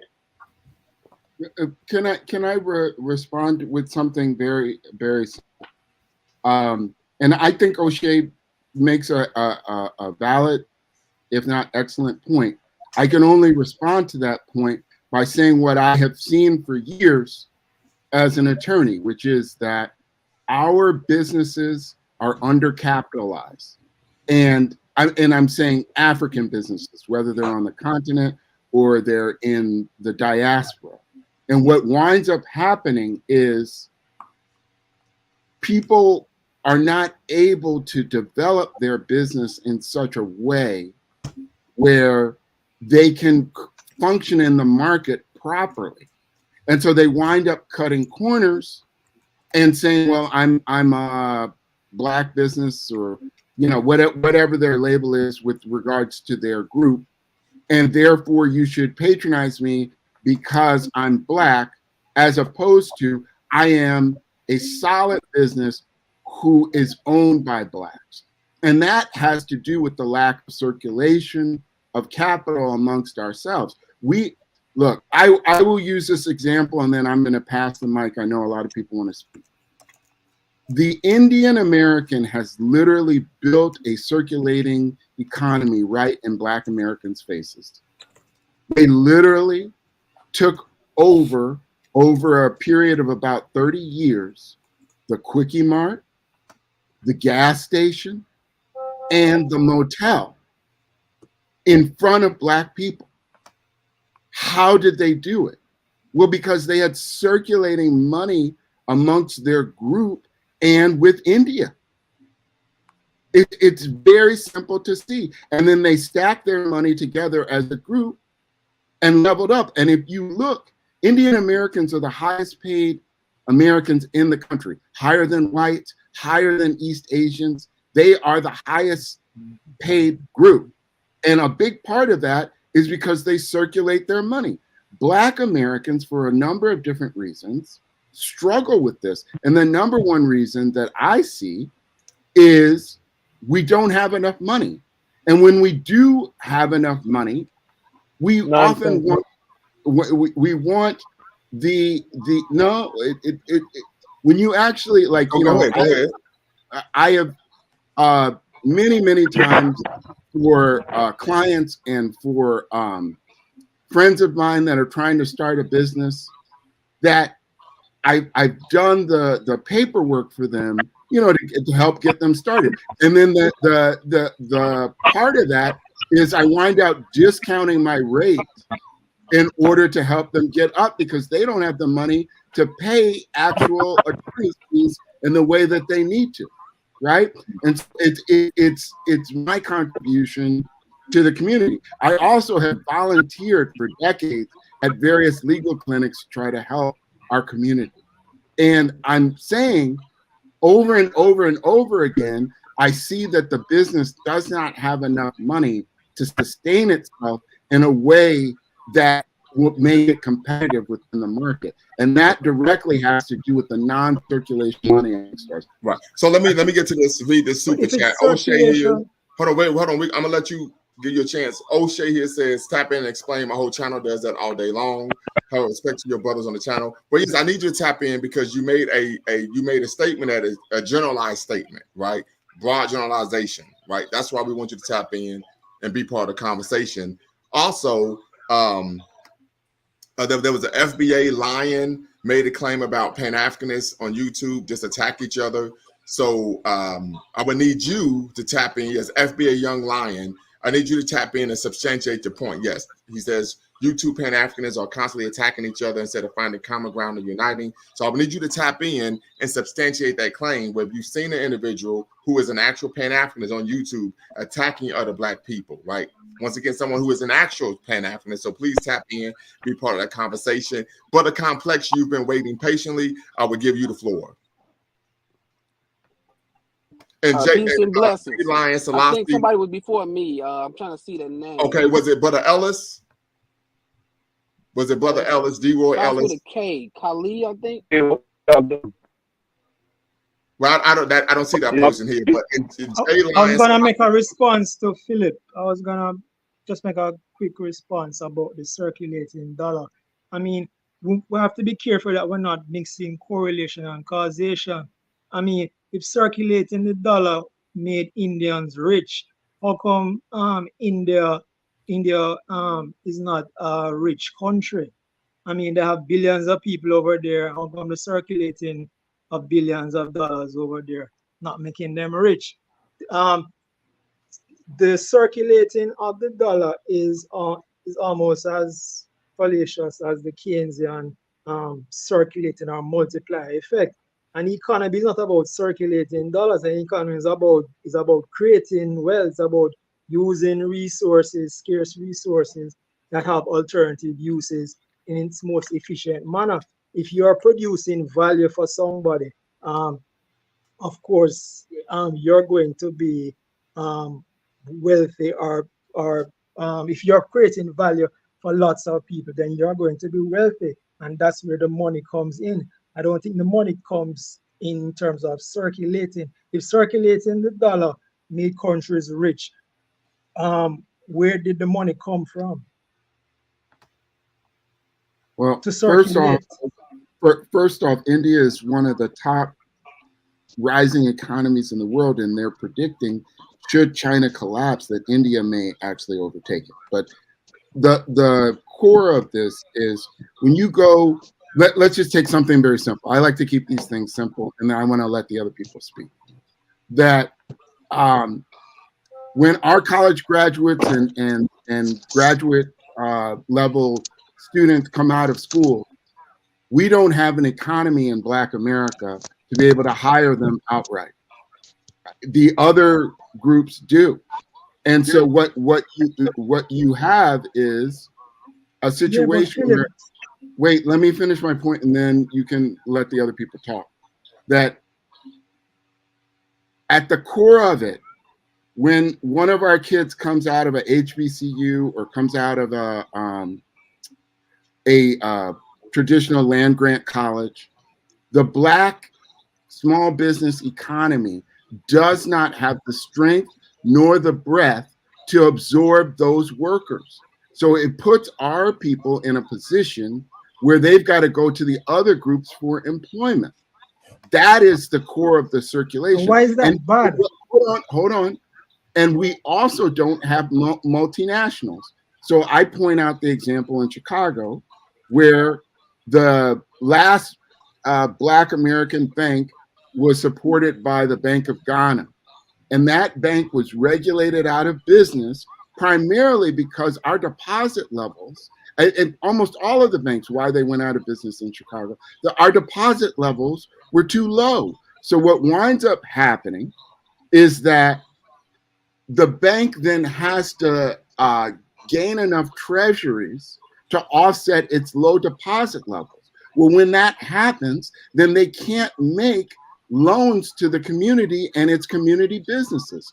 This is the issue of circulation that I'm talking about. And I challenge you to point to an area of Black success that does not have these institutions in place. So right, I'm going to leave it there. I know complex. I know the idea that you have a Black economy and an Indian economy, etc., in America is not sound, because an economy is not isolated pockets of ethnic groups circulating money. Black Americans are the richest Black people in the world. Indian Americans are the richest Indians in the world as a group. Swedish Americans are the richest Swedes in the world. The common factor in all of that, America. Why? Because America is a highly productive economy. It's an integrated economy. It's not perfectly integrated. Of course, it has pockets, but the only reason why Black Americans, Swedes, and Indians in America are as wealthy as they are is because America is a highly productive economy. And we can go into lots of reasons for that.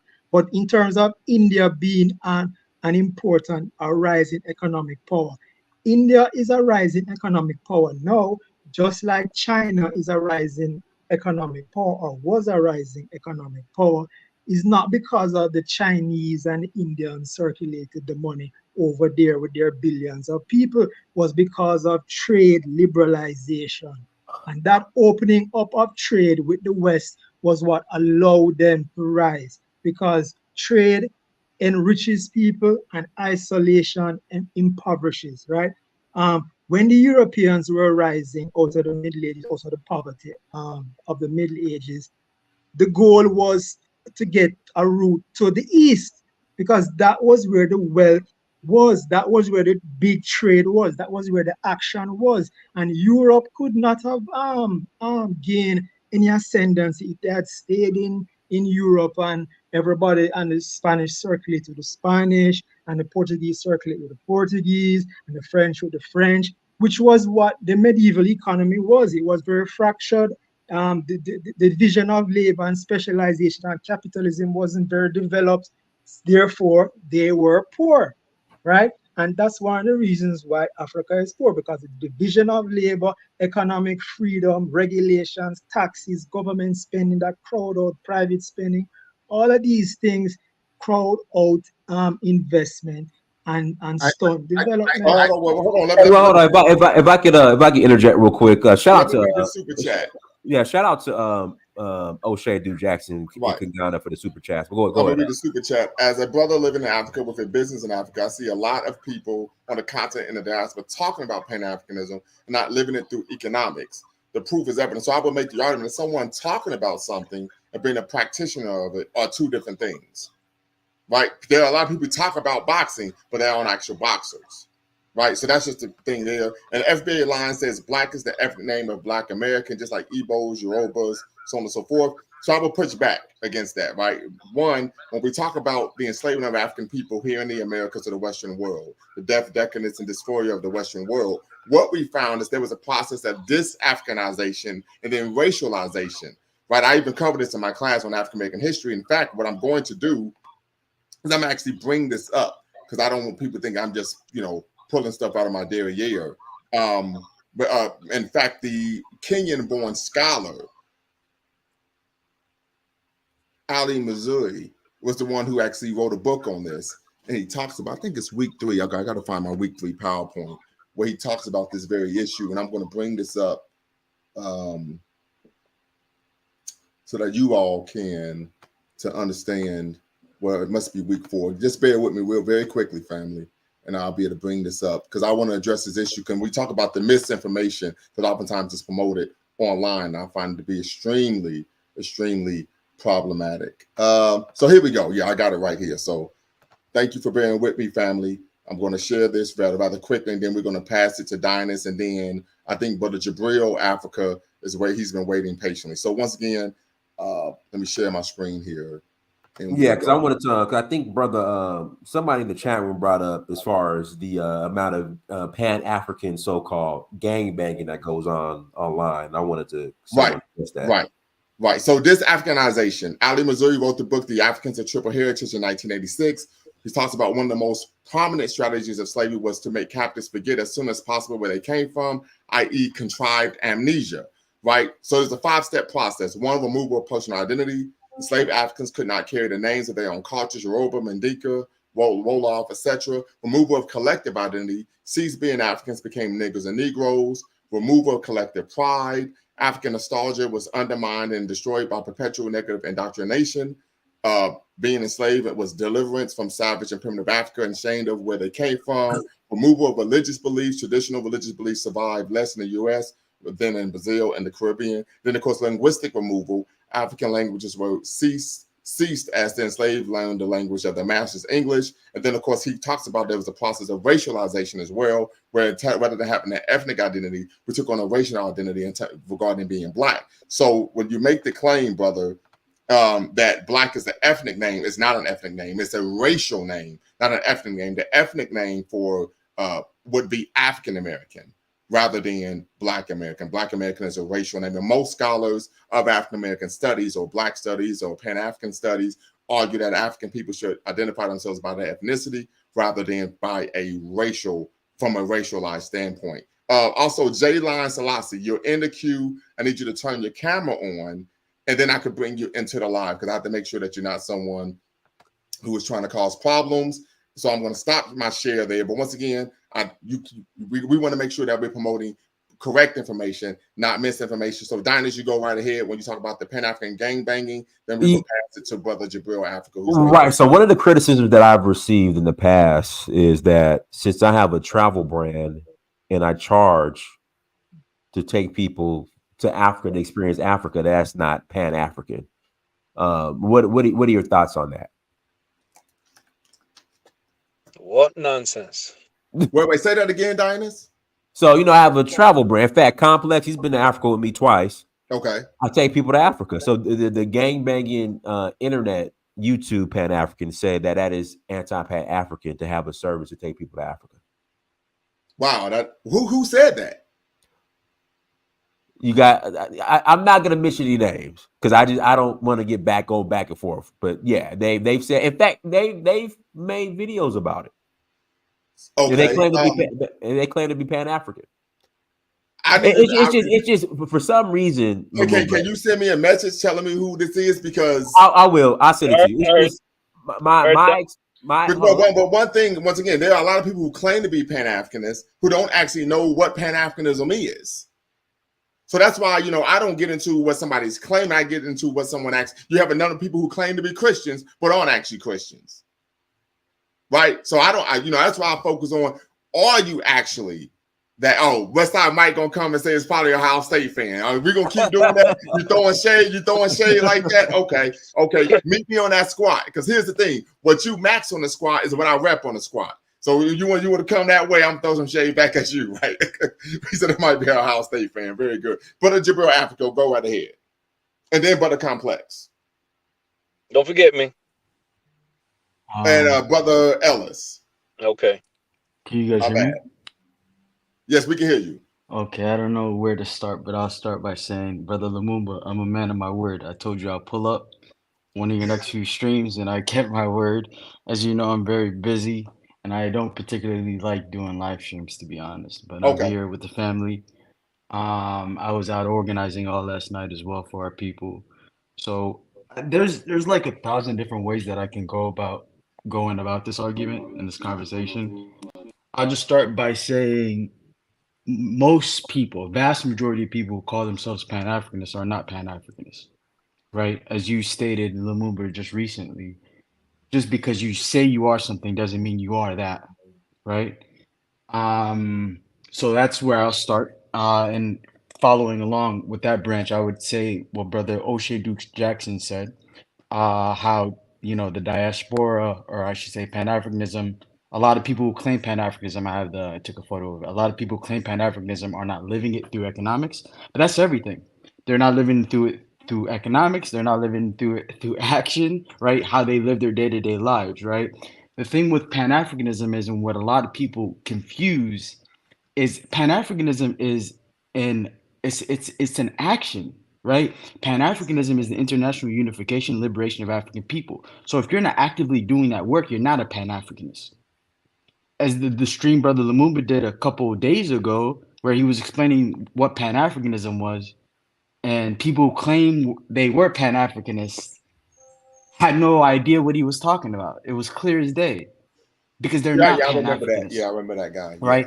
Pan-Africanists, there are some Pan-Africanists, and I'm in organizations with them that would say, oh, they're cultural Pan-Africanists. To me, that's still illogical. Yeah, exactly. Cultural nationalists. But cultural nationalists is essentially a bit different than cultural Pan-Africanists, right? Because like I said, Pan-Africanism is an action, right? Ideologies fall underneath that action, right? You have Pan-African nationalism, which is what me and Brother Lumumba are, right? You have Pan-African socialists, and much crazier ones, and I won't even mention. Right. Thank you. Yeah, I was hoping you didn't bring them up. No, so I won't. It's crazy too. Deal with the headache. Absolutely. Because the reason that is crazy is because how does your ideology, your action is the international unification and liberation of African people, but your ideology isn't rooted in Africa? It's illogical. And that's what some of these quote unquote Pan-Africanists are. Me and Brother Lumumba are not that, right? We're rooted in nationalism. We're rooted in Garveyism, right? So that's what I'll say. I mean, there's so much more I can say. I mean, like there's a quote a brother that I know says all the time. People say, and I think someone earlier on said it on this live stream, you know, Pan-Africanism is a fantasy, or he alluded to something along the lines of that. And he says, so why has the UK, US, France killed or otherwise undermined so many Pan-Africanists, right? They don't kill fantasies. Pan-Africanism is the biggest threat to global white supremacy. The international unification of all Black people globally is the biggest threat to the people who control this world. They've proved that through their actions. They proved that by killing Malcolm X. They proved that by killing Patrice Emery Lumumba. They proved that by killing Thomas Sankara, so on and so forth. Many, many more. We can be on this live stream for another hour, and I'd be naming names of Pan-Africanists that were assassinated, right? And Pan-African movements that were also Biko, of course. So many. We can go on for hours, right? We understand. I mean, the U.S. government has even talked about the fear they have of Africans in America uniting with Africans back home. I think it's Memorandum 46, if I'm not mistaken. I remember reading that where they actually stated that this is something they were actively working against. Yep, and that is that's a U.S. document, where essentially higher ups within the U.S. government are communicating amongst themselves with this information. We understand, brothers and sisters, the only way you can be a Pan-Africanist if you're doing Pan-Africanist work. Primarily, I would say being a part of an organization. I give some leeway to brothers and sisters who may have left an organization or are looking for another one, but are Pan-Africanists and are still actively doing the work. Pan-Africanism is rooted in work. 99.9% of people who call themselves Pan-Africanists are not Pan-Africanists. They just talk it. I've seen that personally. Yeah, do the work. We are in a war as African people. We're being destroyed systematically, globally, for hundreds, if not thousands of years. We've been at war. Do work for our people. I honestly tell brothers and sisters, I'm in the Twin Cities, I organize out here. I tell brothers and sisters all the time, if we don't get this right within our lifetimes, there might not be black people anymore. We understand the European is not afraid to commit genocide. We understand they have the tools to do so if they want to do so, right? So please, let's move away from the division amongst us. We bring division. There's far more that unites us as African people than divides us. Let's come together. Let's organize. Let's actively do work for our people. Pan-Africanism. And that's where I'll leave it, brothers. BB Fahudi and Black African Power. Brother Complex, go right ahead. All right, peace and blessings. Can you hear me? Yes, hear you just fine. All right. I think everybody on the panel is kind of agreeing. I don't think everyone's seeing the points of unity that the agreement is on portions of what makes up Pan-Africanism. A lot of people are speaking on the economic portion. Malcolm X in his OAAU, as well as UNIA, in which I've met with in Chicago, Nation Islam, we've all met together. We meet together. We do a lot of things together in points of unity. And on this panel, there should be points of unity or more points of unity, and there is points of unity being spoken of. First of all, we keep talking about the history of Pan-Africanism. The use of the English language is what keeps us apart. Like Africanism, the first time was used, the first person that used anything that sounded Pan-African on the history books is actually Prince Hall, who named his lodge African Lodge Number 1, wrote letters to the government about sending blacks back to Africa. This is like 1700s, early 1700s, before Edward Wilmot Blyden came out, before Marcus Garvey. But I wouldn't say before, I would say in the point of unity, they were all together at what they were talking about, the speaking points. Malcolm X broke down the speaking point and the UNIA. Brother Lumumba, if you can pull up the UNIA's or OAAU's points of yeah, I'll bring it up right now because I actually have it. Because I had my students read it in my class. Because real quick, and I'm glad you bring this up because a lot of my students, they made the argument, well, the master narrative of Malcolm X is what? He was a rabble rouser. He was a demagogue. He did not actually have a plan of any kind, shape, or sort. And so in my course, I seek to counter the master narrative by providing factual information. So I'm going to actually bring up the OAAU right now. That'll work. Yeah, because he did have a plan. That'll work. Yes, he did.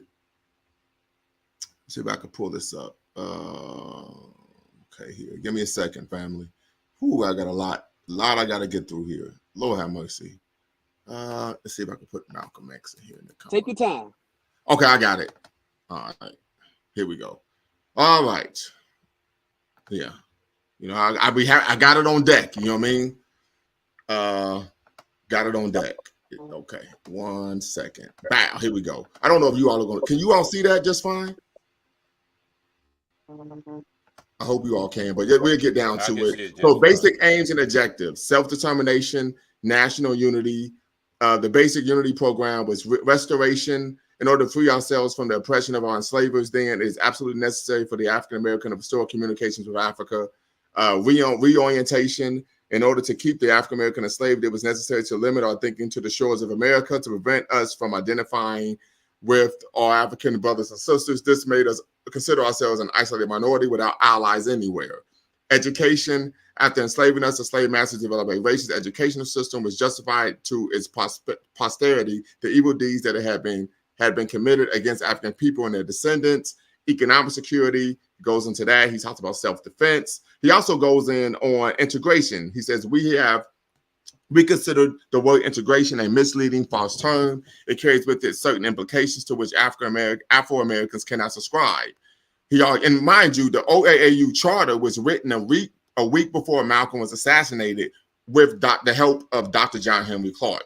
He states, we have observed that the uses of the term integration was designed and promoted by those persons who expect to continue a nicer type of ethnic discrimination and who intend to maintain social and economic control of all human contacts by means of imagery, classification, quotas, and manipulations based on color, national origin, or racial background and characteristics. He further states, careful evaluation of recent experiences shows that integration actually describes the process by which a white society remains set in a position to use whenever it chooses to use and however it chooses to use the best talents of non-white people. This power web continues to build a society wherein the best contributions of African Americans, in fact of all non-white people, will continue to be absorbed without note or exploited to benefit a fortunate few, while the masses of both white and non-white people will remain unequal and unbenefited.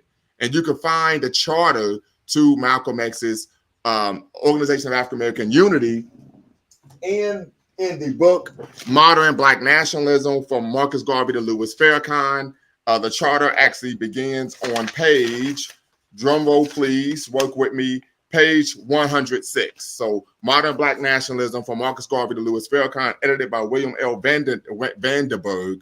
Page 106, you can actually find the charter for Malcolm X's Organization of African American Unity. Or if you put your email in the chat, I would actually email you the charter myself. Very good. Go ahead, Brother Complex. And right. How did you know I had a copy of the charter? How you know that? How you know that? You creeping on me, right? It's needed. It's needed because that charter, UNIA's charter, matches the Black Panther Party's 10-point program, matches the Nation of Islam, I believe, 12 points of their program on the back of every final call. They match. And here's the thing people don't get. Everyone is fulfilling a piece of what the ancestors put before us and what the oppressor made us have to do. A lot of us are reactionary, as the Black Panther Party would say, and others. We've been reactionary, but then some of us were proactive. And not us, because I'm young, and you're young. We're all young on the panel. If we weren't there, we are definitely reactionary and not proactive. However, to speak not just about Dynast, everyone needs to understand a point of unity. We're all taking a piece and a part. So if your piece is the economic piece, that's fine. What you just broke down from OAAU, that's a piece. So for people to understand Pan-Africanism, I believe what Malcolm X laid out in OAAU and so many others, they lay it out in steps and points. And in each of those steps and points, that all together, that makes up what people want to call Pan-Africanism. So if you're doing a piece, it doesn't mean you are not a Pan-African. It just means you're fulfilling a piece. But get the rest of the pieces to the puzzle to have a whole picture. In the picture, you have a frame and you have a picture that's fragile. The frame protects the picture. Everyone is trying to get a corner of the frame and protect the picture that is fragile. The reason it stays fragile is that when you don't come together in points of unity to make that 360 points in that square and keep the perfect picture. So that should not be an argument on the definition of Pan-Africanism when we should be looking at everyone's points and programs, including Prince Hall, including Edward Wilmot Blyden, including Dr. John Henry Clark. I'm skipping some people, including W.E.B. Du Bois. And I also heard the argument of socialism versus capitalism. We should not be arguing amongst ourselves their points. That's their points. The Democratic Party does a lot of socialist programs, if you didn't know. The Republican Party does a lot of capitalist programs, if you didn't know. One bird, two wings. We have to find our points of unity to fly ourselves. I'll pause there. Right, very good. And I just want to say, once again, I don't know how you knew I had the charter, but good luck in there. But, when I was part of the Pan-African Organization, Coalition of African Unity, we said we're not going to remake the wheel. We're just going to use Malcolm's charter. Right? He said everything he said, that's what we're going to do. We were like, ain't no need to remake the reel. Brother Ellis. All of them. Brother Lumumba, real quick, because I don't want us to miss this point. OAAU, we talked about Malcolm's organization after he left the NOI. Why do you guys think that Malcolm was killed? That was a rhetorical question, by the way. Why do you guys think that Malcolm was killed after he left the nation? Because of the OAAU and the mere fact that he said he was going to complete Garvey's work. And he was going to Africa and making those Pan-African connections. And he was doing Pan-African work. When Nana Malcolm X was the most dangerous to our enemies was when he fully embraced Pan-Africanism and was doing Pan-African work.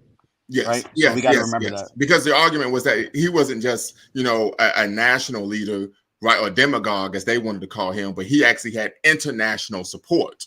International support. And they said, hold on, this dude is a lot bigger than we thought it was going to be. Right? Matter of fact, you know what? I'm going to shut up. Brother Ellis, go right ahead. All right, how you guys doing? I'm going to go back a little bit to doing good.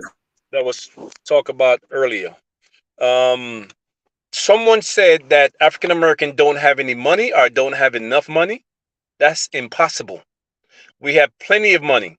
Now, if you had said that we don't put our money in the right places, I could agree with that a little bit.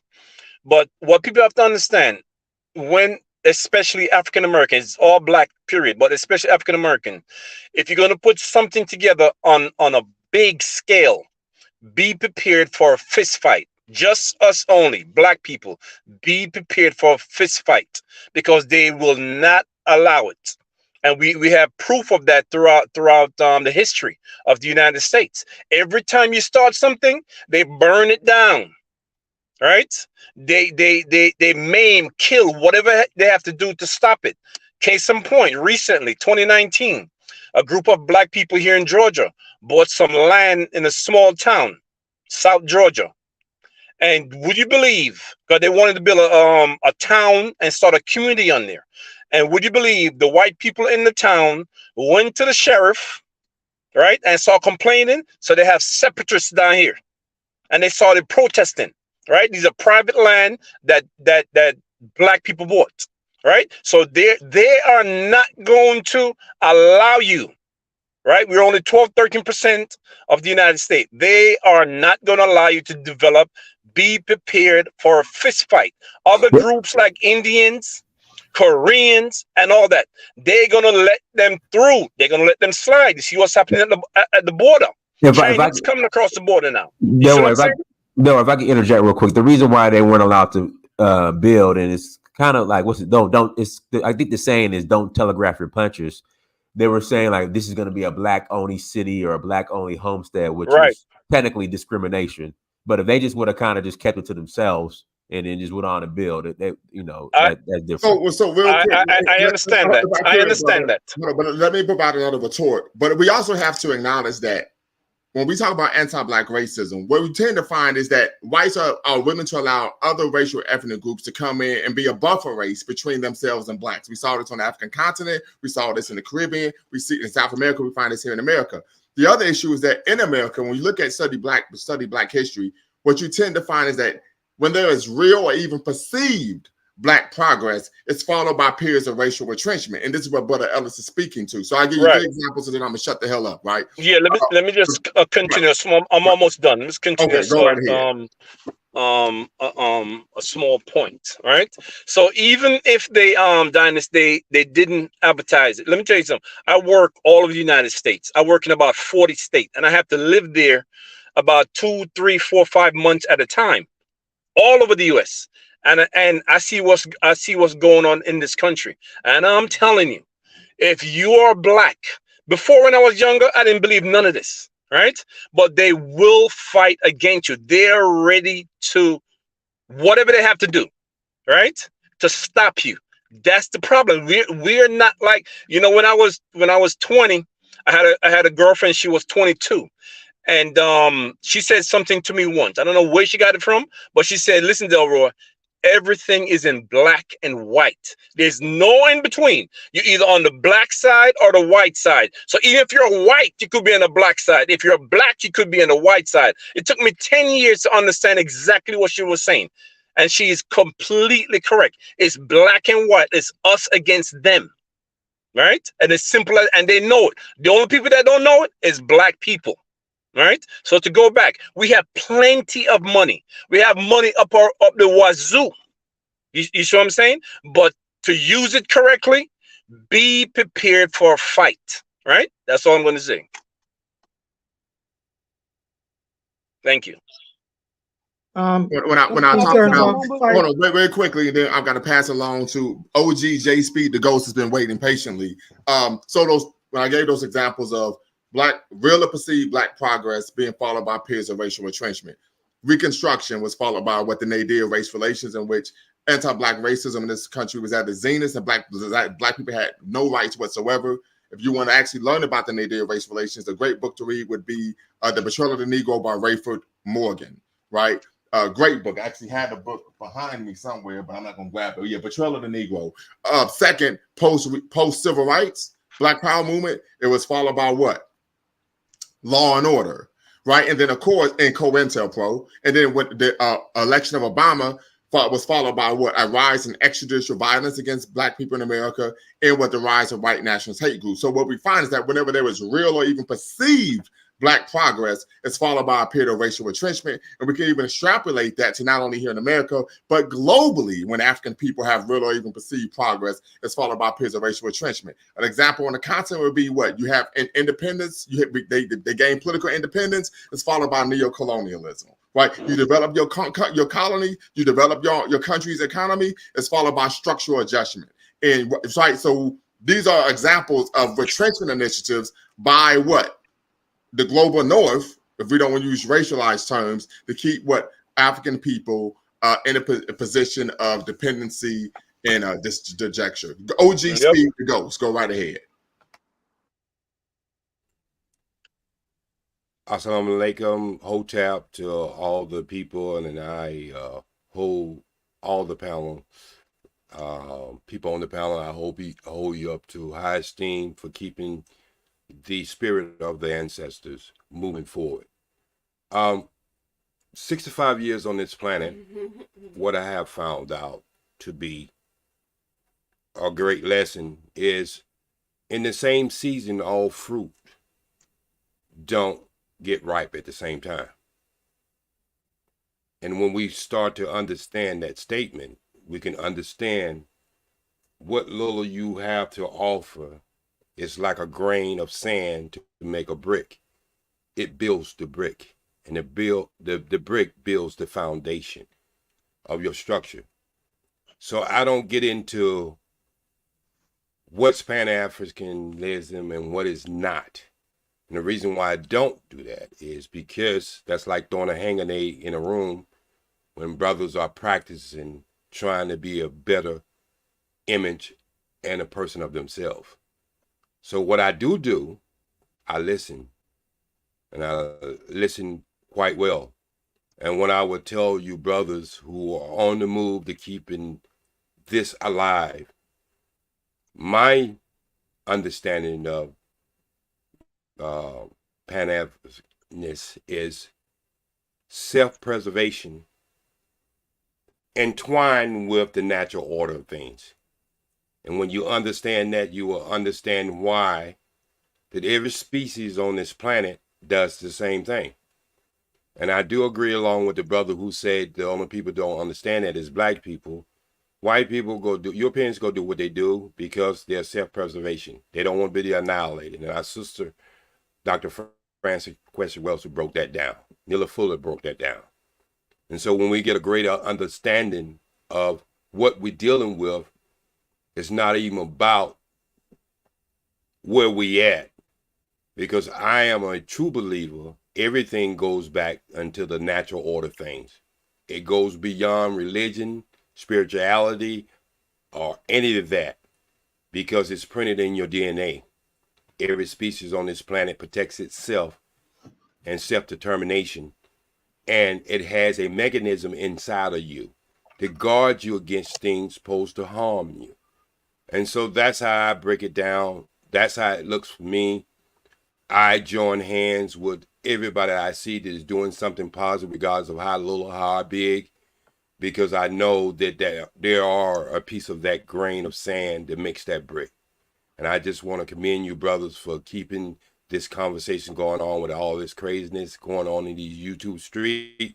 I've been in it ever since 2012, and I'm always there to just say this: love and peace, and always strive for the truth.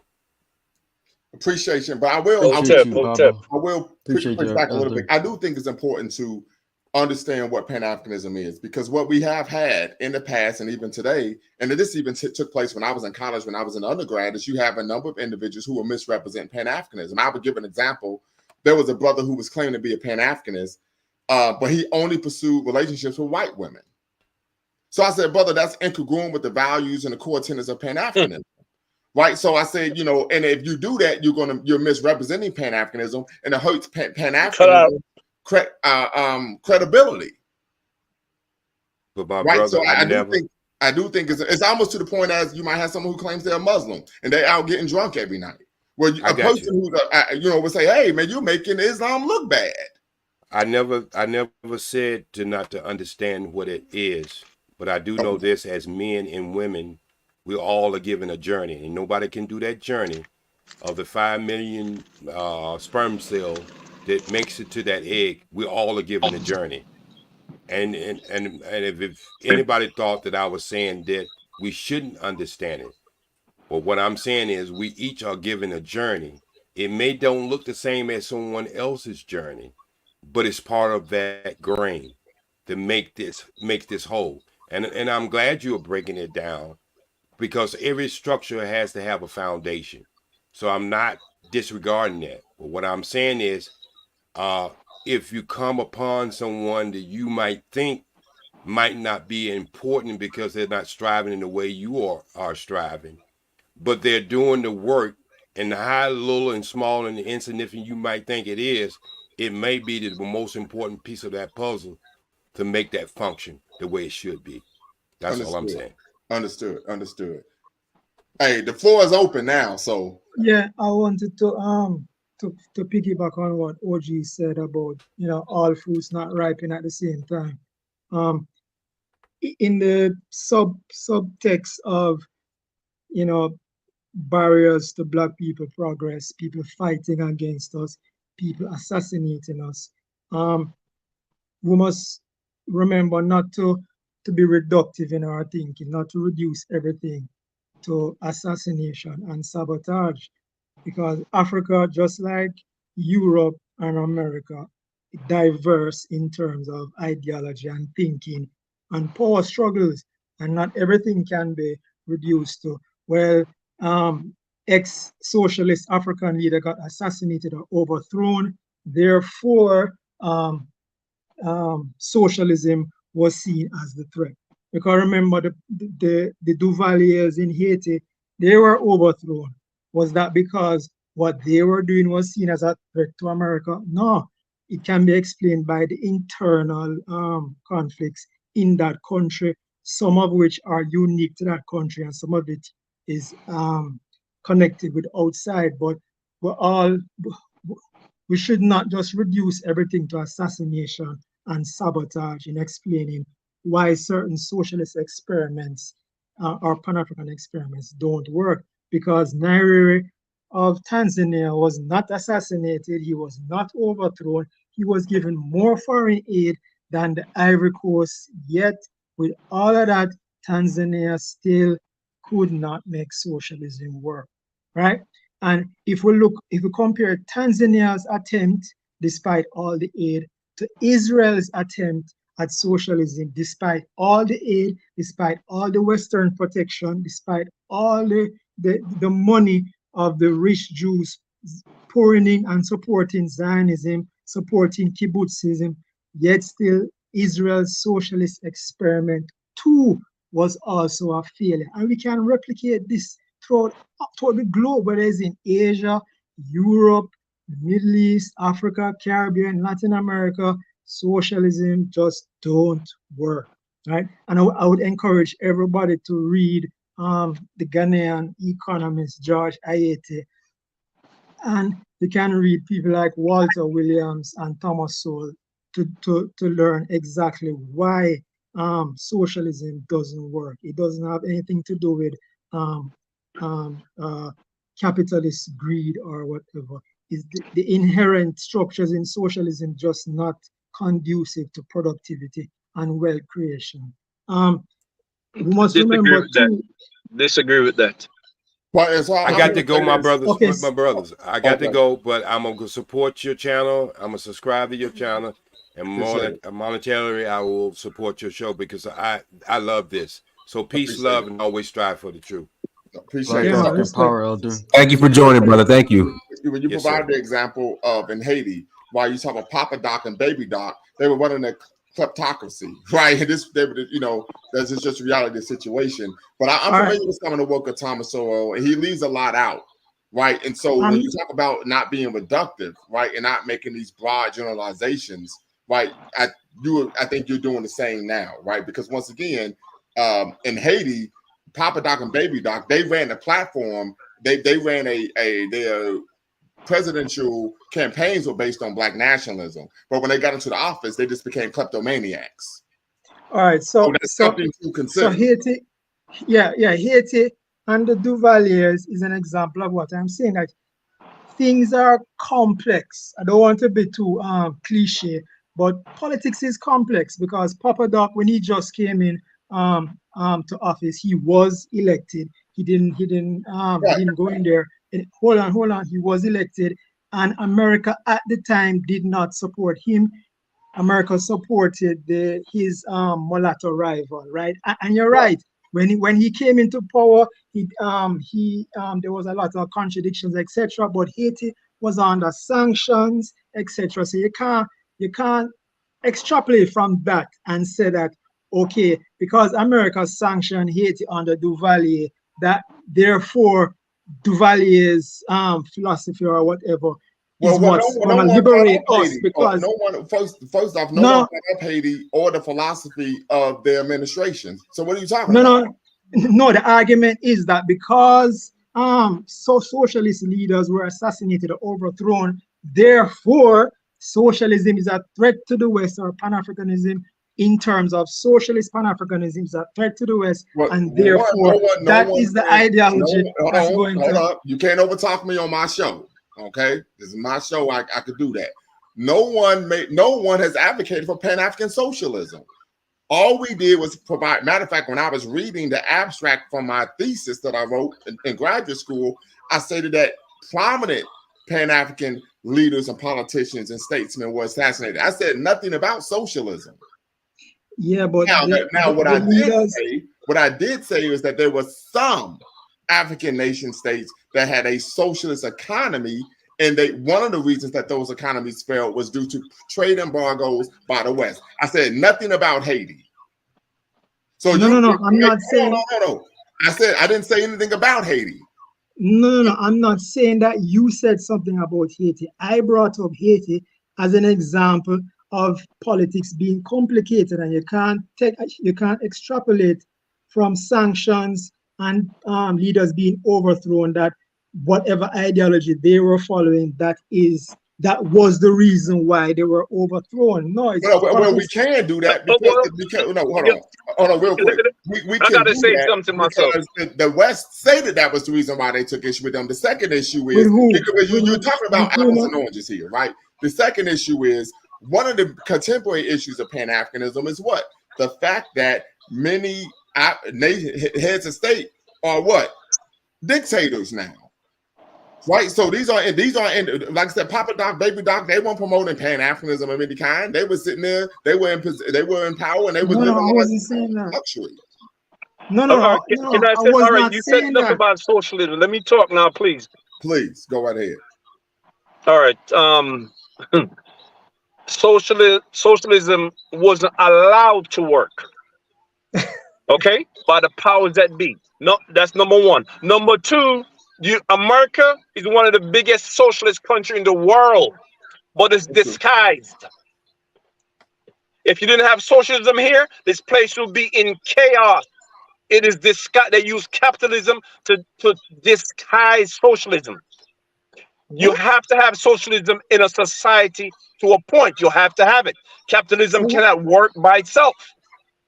Okay, hold on. If Ask China, socialism, who's about to have the biggest economy right now, if not the biggest. Okay, it's no, socialism along with capitalism. no, China has a GDP per capita on par with probably Mexico, right? So China is, so you have to put China in context. China has a big economy because it has lots of people, but in terms of richness per capita income, China is way behind America. And in Yeah, terms of yeah. America, I didn't say that. I didn't say they wasn't behind America. Okay, now I'm saying that they're I'm way telling. behind, I'm way telling behind. you. I'm tell. Can I silver I'm bullet tell. this? Can I finish? Yeah, All finish, right. brother. Sorry. No country works without socialism to it. None whatsoever. You have to have socialism in the country, and United States have socialism in the country. Okay, Can you you have to define have it. socialism? Can you define socialism, please? Democratic Party. Democratic That, Party that, is the that, No, that's no, no, ex- no. that, Seriously, in all that, seriousness, that's can that's you? that, It's, that it's that's where easy it's to where that's the easy to state explain. Free breakfast will That's be it's easy to where the there. explain. They state use welfare, Social Free Security, breakfast, welfare, welfare, No, Social no, no, no, Security. no, That's no, no, no. socialism. Please, and please. it's federal where the grants. state Okay, owns the means of that's a production. form of socialism. Hold on, please, please, please. Just give me a working definition of socialism. You It's didn't hear me where the say? state I it's said, where I the said. state No, just it's where the state owns the means of production or thank supports you, the means. And what thank the you. here's the silver I, bullet. If it's you didn't Mzungu, hear what I said. You didn't hear what I said. I said a no, you're form right. of socialism. That's what I said. Yeah, you're right. You're right. I agree with you. I just want to silver bullet this because we get off track with these definitions. Here is my opinion of this argument about socialism versus capitalism. Mzungus are completely fine with socialism, communism, capitalism, as long as it's them that can do it. Thank you Whenever a very black, much. whenever an African gets involved with any of these things, they got big problems with it. And I Yep. will point out the examples. All the Scandinavian countries have some form of socialism. Thank you. Thank They you. are capitalist countries, Thank but you. they have Norway, all of them. Switzerland. But right. this is a non sequitur. But this is No, a non sequitur. it's not a non sequitur. That the difference is America, which Delroy eloquently pointed out, has some of the biggest socialism you've ever seen, and it's called Yes. too big to fail. And Yes. we've done too big to fail in this country for the last 30 years. For years. All of these corporations go to the government when they make economic mistakes and get bailed out. Yeah, I love this. Bailed out. Is that a drag on the American economy? Hold on. And they get bailed out by the Fed. Yes. Is that a drag on the American economy? Hold on. Which is backstopped by American taxpayers. Right. The only Constant people receiving socialism. Yes, but is that good? Is it good for the economy? Wait, let me finish. It's good for the rich economy. American citizens, however, receive some of the most deregulated capitalism that they can find. And I will point out our healthcare system, for example, that it is a pure capitalist situation where if you get too sick, you die.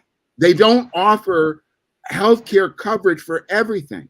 It is not a socialist system. That's what taxpayers get. But if you are a too big to fail corporation or executive, do we remember in 2007 and 2008 where we were bailing out all of these banks and the executives still got their bonuses? What the hell is that? That's not socialism. Stop it. And it's also socialism for the poorest of the poor. You can't be a working class. You have to be the poorest of the poor to get something. Okay. Can I respond now? You can, but let me finish this last point and then I will be quiet. When it's black people trying to circulate money amongst black people, Then there's all this discussion about, is it capitalist or is it socialist? And you can look at every country down the line, whether it's Africa or the Caribbean or Latin America, and they always attack it. Why? Because it's a competitive market to their market, pure and simple. So we shouldn't get involved with that argument. That's why I said it doesn't matter what you call it. If it's a black cat or a white cat, as long as it catches mice. That's what we got to focus on. So I'll leave it there. Very quickly, Jonathan Miller. Hold on, very quickly, Jonathan Miller, you're in queue. I need you to come up in queue so I can make sure you're not someone who's trolling. Then I will bring you into the live. All right, so Philip made an excellent point, right? Government bailouts of corporations is a form of socialism, right? Privatize profits, socialize losses. That is not capitalism, because capitalism is a profit and loss system. The profits encourage risk-taking, losses encourage prudence. This kind of system of profit and loss, that is what encourages innovation and competition and punishes those who aren't innovative and those who aren't competitive. And this guarantees efficient use of scarce resources. And that's why capitalism is more productive than socialism that bails out losses. Yes, you're right.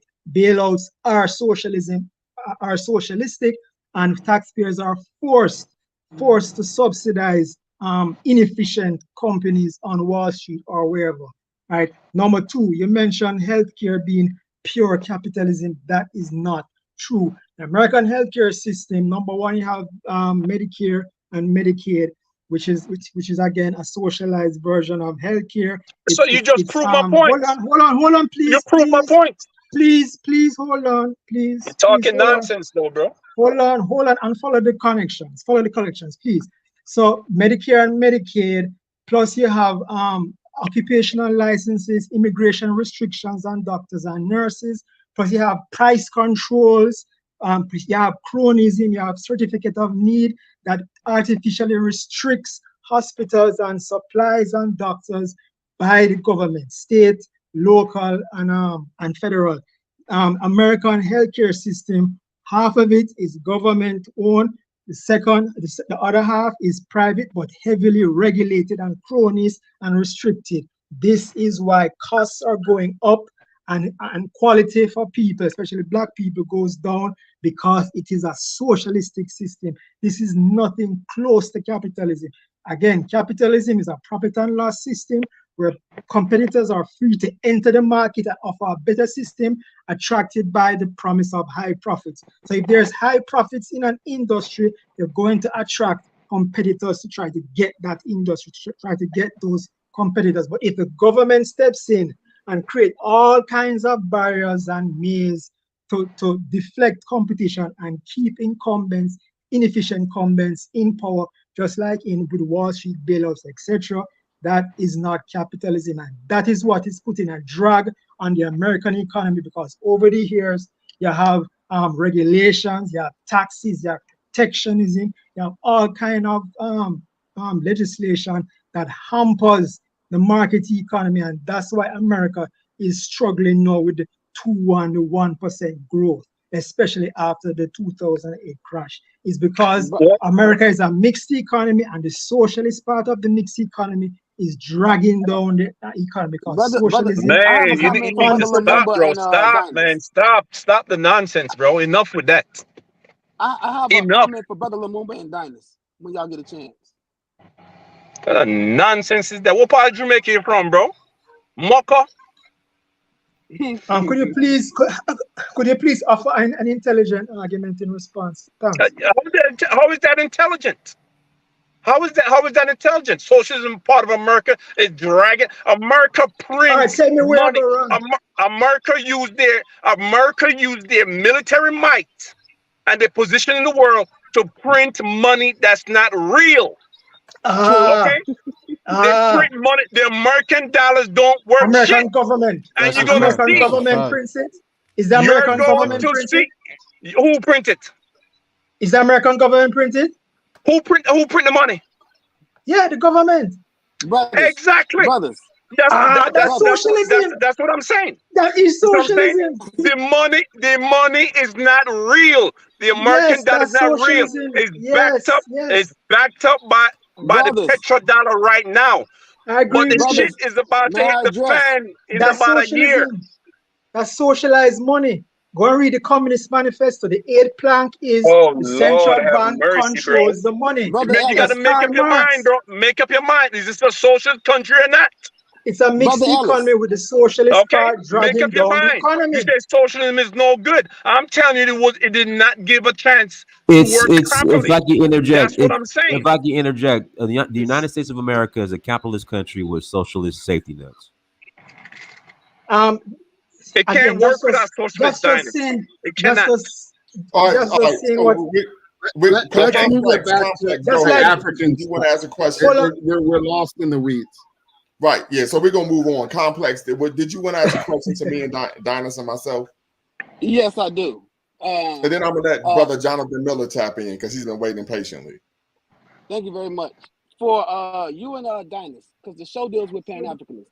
Brother Lumumba, can you utilize, and I know you can, the steps with Malcolm X's OAAU and answer the question for anyone on the panel, which includes all of us and Dynast, who is the Pan-Africanist based on the Pan-African points made by the OAAU?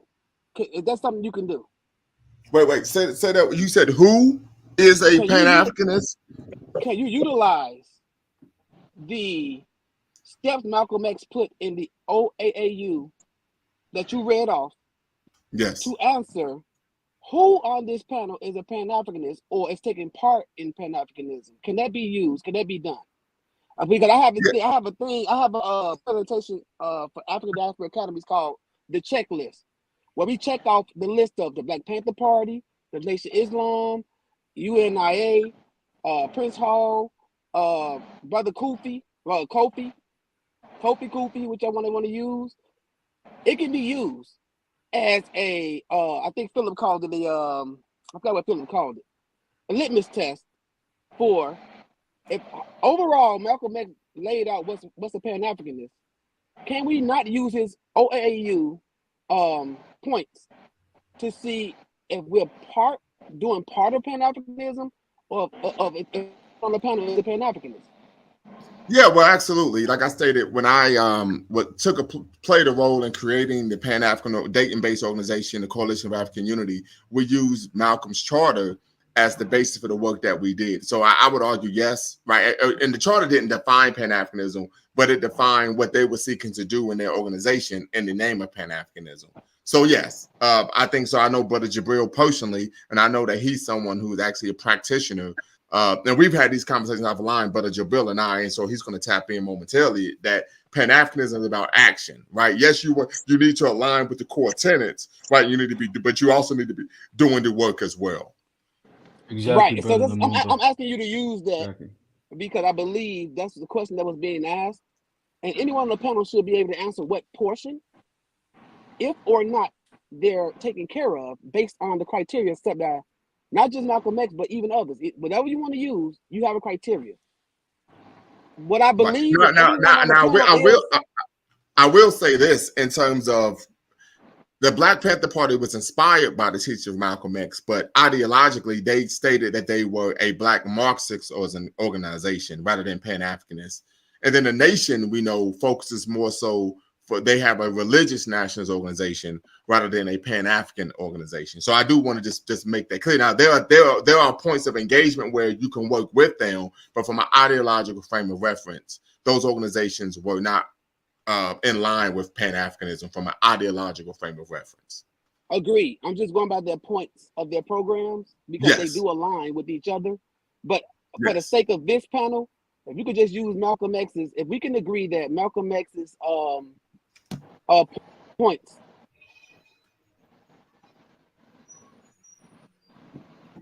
Yeah, like I said, I think that's for each person on the panel.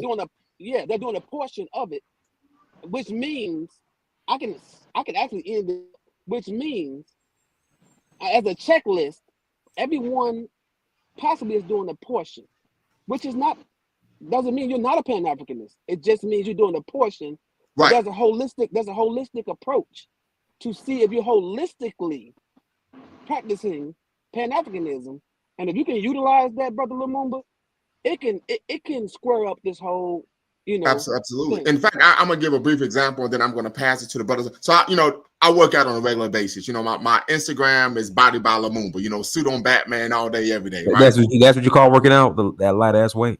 I'll tell you what. I guarantee we could do a live, and I guarantee you, I'll put up more weight than you. Hey, one more thing. Here's the thing. Here's the thing. Here's the thing.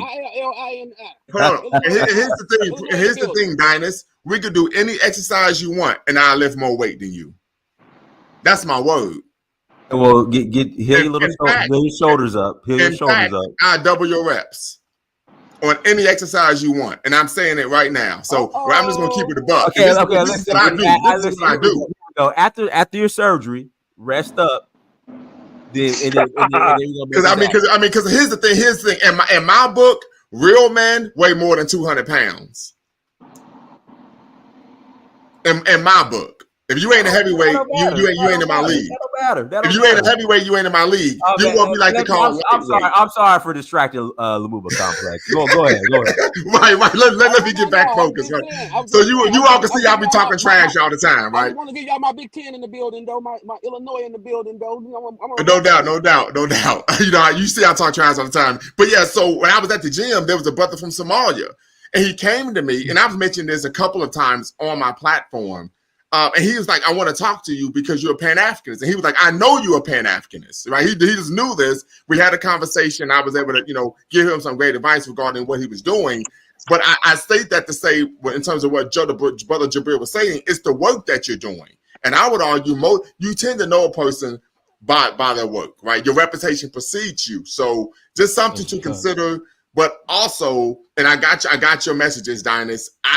All I can say is, as a Pan-Africanist, someone who's been a Pan-Africanist for the past 18 or 19 years, if I have a disagreement with someone, like we did the first hour of this broadcast, what did I do?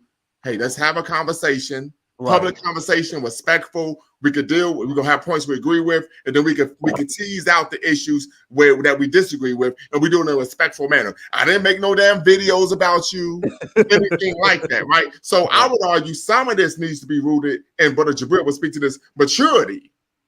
Like, where's the maturity at? I mean, those are the type of things that you would expect for someone who's a high schooler. Right.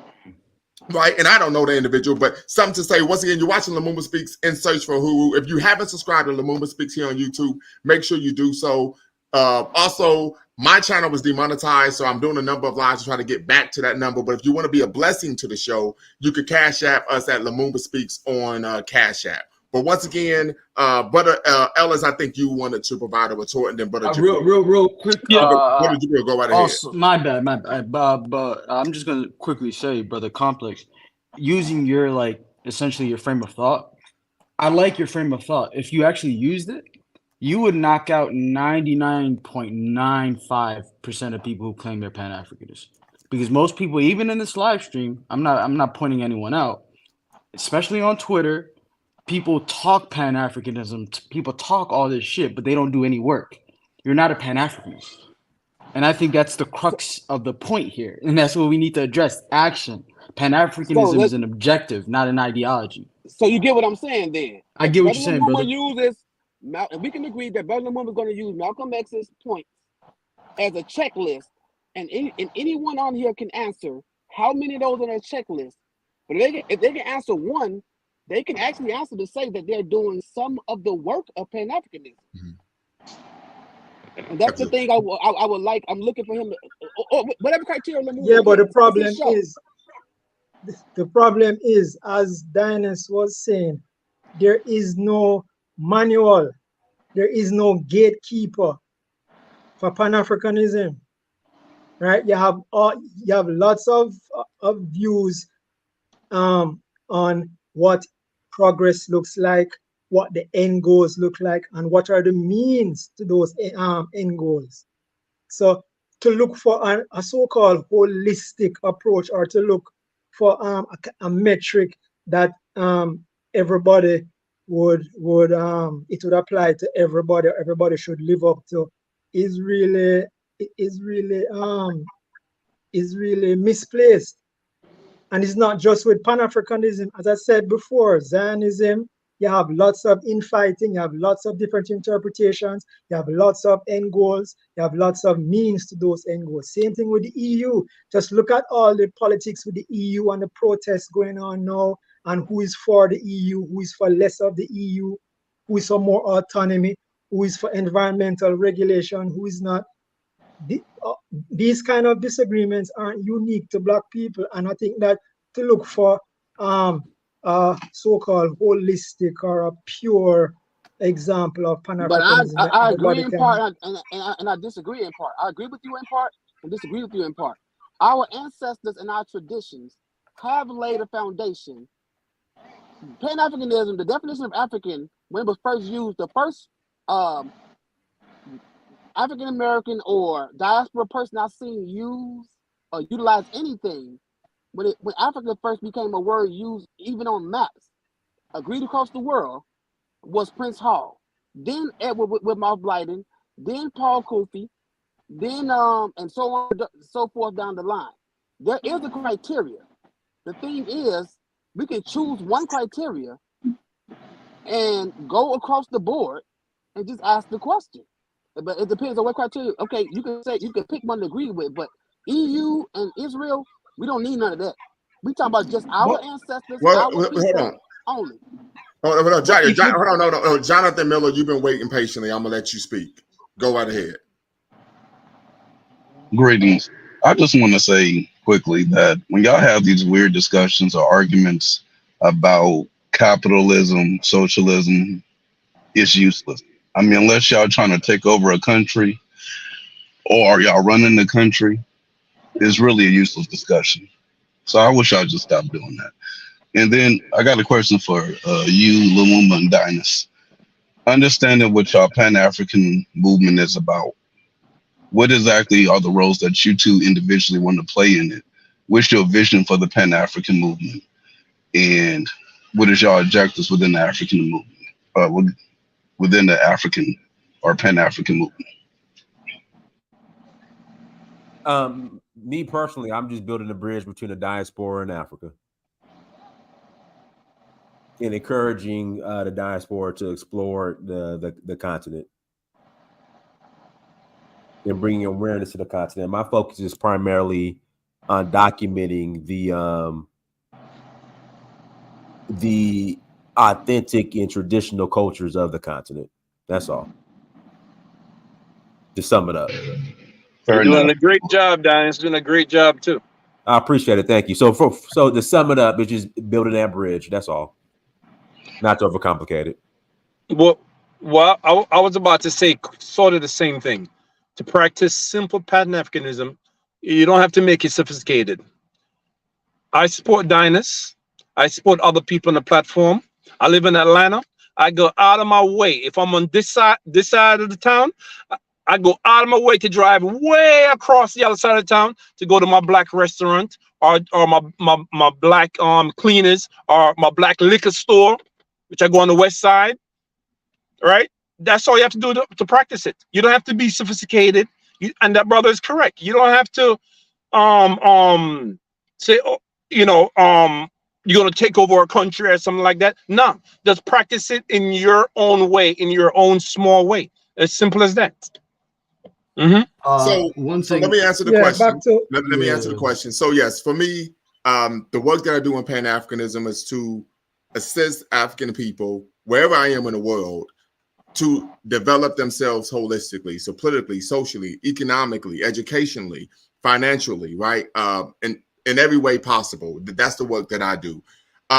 What I will say is that when you're doing the work, it needs to be congruent with the concepts and ideas of Pan-Africanism. For example, I met an individual once, nonsensical as he was, who stated that engaging in interracial relations and miscegenation was working to help African people. He actually made this claim. Crazy. And I know it's crazy, right? That's crazy. So that's why I always make the argument we need to make sure that what you're doing is congruent with the core tenets. And when people say, well, I don't know what the tenets are, so on and so forth, that's because you don't. I would make the assumption or presumptions that it's because someone has not engaged himself with literature on Pan-Africanism, what the core tenets and concepts and ideas of Pan-Africanism are.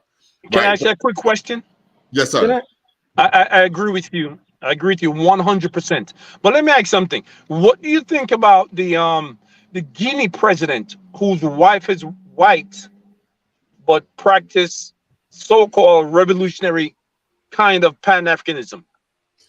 Yes, so there are a number of individuals that make those claims who talk black but sleep white and think green.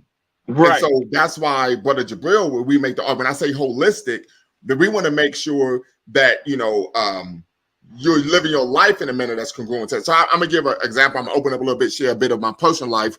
5 years ago, I went through a very bad breakup to my former fiance.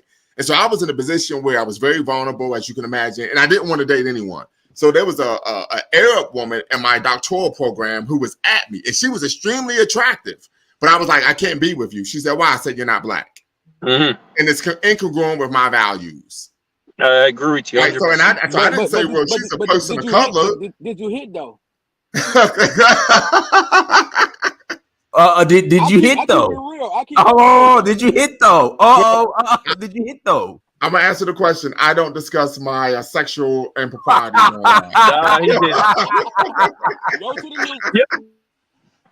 Yeah, but do you understand? What answer the question? But what do you think about the Guinea president? Like I said, who does practice Pan-Africanism? We don't know if he. I'm I'm not familiar with him. I'm trying to look him up now. I don't think we know enough about what's happening in Guinea-Bissau. I was just going to say, what did you say about Nkrumah? His wife was Arab. She was Egyptian. Yes, and I'm glad you brought that up. We talked about that earlier on, I think, Tuesday, was it, Dynast? And so we talked about that during that historical context matters, but Brother Dwayne Omawale spoke to that. At the time, there was a push amongst African leaders, and even Malcolm X advocated for, you know, this concept of African-Arab alliance. Nkrumah married that Arab woman for political reasons. He later stated it was a mistake, and he wished he never did it. Right? And Malcolm, just to be clear, Malcolm wasn't pushing for but he was with the Arabs. He was actually against miscegenation, even when Malcolm was against Malcolm was against miscegenation, but Malcolm had referenced the Bandung Conference, right, where it was a conference amongst people of color, for colonized and formerly colonized peoples of color. But what we end up finding out was that non-black people of color were also vehemently anti-black. And all I want to try to bring this back to is practical stuff. The black banks are falling out because black people don't put their money in black banks, not at the levels that they need to. They don't put it in, and they don't leave it in. And my family and I do. But I'm just saying, bank one, everybody, bank one. But this is the thing, is when we talk about Pan-Africanism, at least on some level, and I want to take this back to something O'Shea was talking about, because I think it's relevant. There should be an institution and a practice so that everyone can plug into it easily. Meaning, if it was easy for a black person anywhere outside of Africa to be able to invest in small black African businesses in various countries, they would do it. The issue is there is no method to do that easily. And because we don't have the institutions and we don't support them, we don't practice Pan-Africanism in a holistic way. And so my thing, at least I want to throw this panel, is to be focused less on the definitions and more on the actual actions that help black people, black businesses, and black institutions. Also, our institutions that we do have, at least in Black America, are primarily supported by white corporate dollars through non-for-profits. The NAACP is not receiving the level of Black American donations that it was, and neither does the Urban League.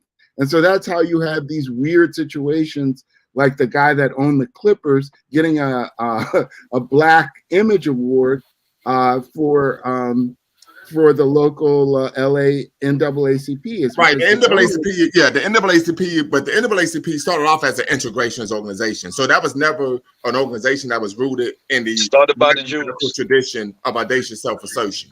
I understand.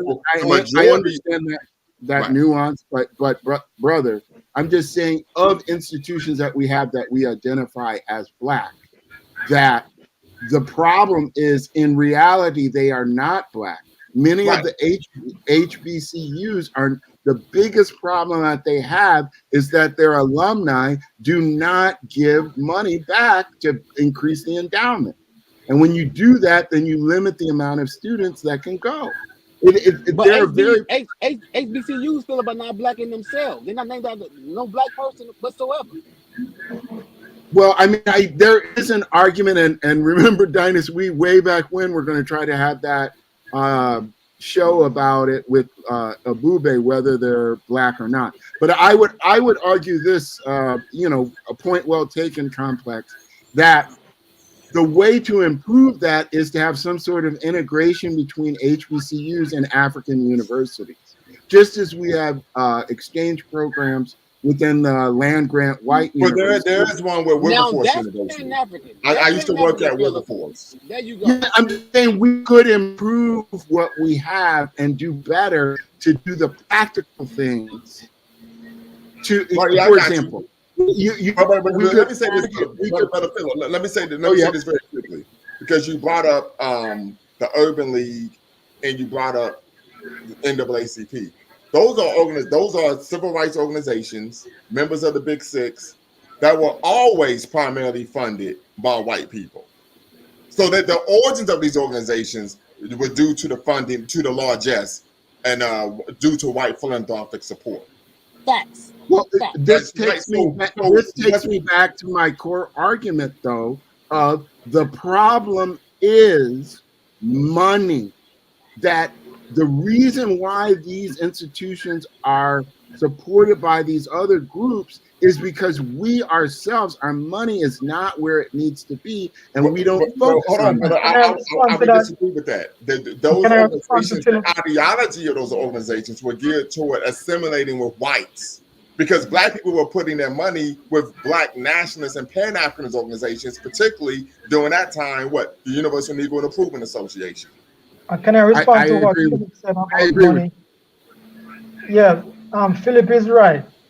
And Lumumba is right. These organizations were started by progressives, white progressives with a particular agenda, right? I would argue paternalistic white liberals would be the proper term.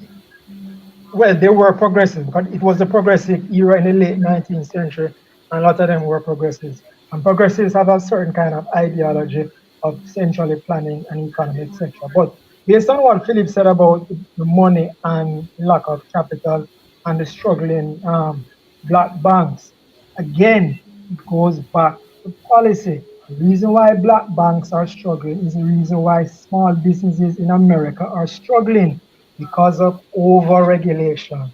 An investment banker by the name of Carol Roth, she wrote a book called America's War on Small Business, or The War on Small Business, and she documents how regulations crowd out small businesses and concentrate power in the hands of the big two, JP Morgan and whoever. How she documents how the financial sector, the capital markets are all rigged by the government to favor the incumbent big business and sideline small businesses. We're not having that conversation anymore. We're moving forward. Yeah, can we get back to we're moving forward. We're not having a conversation anymore. Oh, I thought you wanted to talk about Black capital and the reason why we don't have capital. Okay, all right. That's what you're most interested in. I gotta go. I have to talk about all the time. I was talking about why those organizations were funded by whites. For example, one of the reasons, and there's a great book on this title, The Struggle for Black Equality by Dr. Harvey Sitkoff. I talks about the reason why white paternalistic liberals were funding the civil rights organizations was not because black people wasn't supporting them financially, but they knew that by funding those organizations, they could quell the rise of radicalism in those black political organizations. The same takes place at many HBCUs, particularly private HBCUs. White people fund these institutions to make sure that they could control the education and that the education does not radicalize the black student population. This is why Thomas Sankara stated whoever feeds you imposes their will upon you. Yeah, great point. But and I hate brother Philippe. I think it's not Philip, but Philippe left and brother Delroy because they both made statements. And maybe I misunderstood brother Philippe, and maybe he wasn't talking about Pan-Africanism. He was just telling us we should support black banks. But brother Delroy earlier on mentioned how we should, like how he supports brother Dynast's channel and how he goes to black stores, right, and goes out of his way to shop at black stores. That's still not Pan-Africanism. That's being pro-black. That's being, worried about your own people. That's putting your money into your own people. That's not Pan-Africanism. Pan-Africanism is action. It's a part of Pan-Africanism. It's a part of it. It is a part of it. No, for sure. No, it's a part. Let me finish, brother. Yes, it's definitely a part of it, no question about it. But if that's your example you're gonna give for Pan-Africanism, I support a YouTube channel. I buy at black stores. You don't understand what Pan-Africanism is. That is a tenet, right? That should be a part of what Pan-Africanism is. And I can tell you, most Pan-Africanists that I know that actually do the work also do those things, right? But it's not exclusive to those things. What work are you doing? What organization are you a part of? What work have you done for our people, right? Pan-Africanism, I have to get back to this, and Brother Lumumba explained this multiple times during the show. Pan-Africanism is an objective. It's an action, right? Not just buying at stores, but what work are you doing to organize our people, to uplift our people, to essentially create African sovereignty, global African sovereignty, right? I still don't think that many of the brothers on this panel understand what Pan-Africanism is, to be honest with you. You might need to give another description again, Brother Lumumba. No, I really think that it's kind of like this sorry for cutting whoever's supposed to go next. Sorry for cutting you off. I just think sometimes we overcomplicate and intellectually masturbate what Pan-Africanism is. Again, if you want the best for your people globally, that's Pan-Africanism. But again, we just get into these, I'm doing more of the work and I'm on the streets and I'm a community organizer and I'm in these streets and I'm organizing and doing all this. I just think we overcomplicate. So let me say this, Donnie. It's like a little bit. Not to cut you off. It's kind of like Wisdom Never Sleeps. You got beeping going. It's we have a football team. Everybody can't run the ball. Everybody's not going to catch the ball.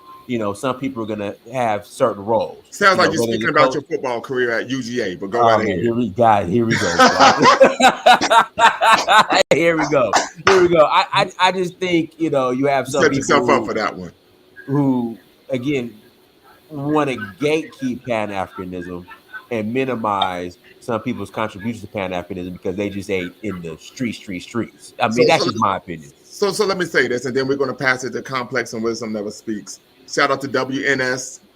Appreciate you being here once again, brother. So here's tends to be the issue because and I understand where Brother Jabril is coming from because then it could become amorphous in nature. Like I said, that brother who literally argued with me for an hour because I was at some event and we were like playing spades, and of course I was winning because I win at everything. And the brother for an hour was talking about, engaging in miscegenation helps us, right? So, or you might have someone say, well, my contribution to our people is I'm trying to make sure that all of us accept Jesus Christ as our Lord and Savior. So that's why, Brother Jabril and I state the work that you're doing needs to be congruent with helping African people, become independent of foreign domination. That's the overall goal. Exactly. Yes, part of that is what we want to make sure that we're doing the work that we can to better our lives, our livelihood, right? We want to live better lives, but the overarching goal of Pan-Africanism is what? Freedom from foreign domination. Now there are there are other things that you could do within that. But once again, we want to make sure that the work that we are doing, right, is in line with that overall goal. Precisely. And the thing is, like, I think what keeps happening is that we keep conflating pro-blackness, right? Being pro your own people with Pan-Africanism, right? Pro-blackness is definitely a paramount part of Pan-Africanism, but it's not the only thing.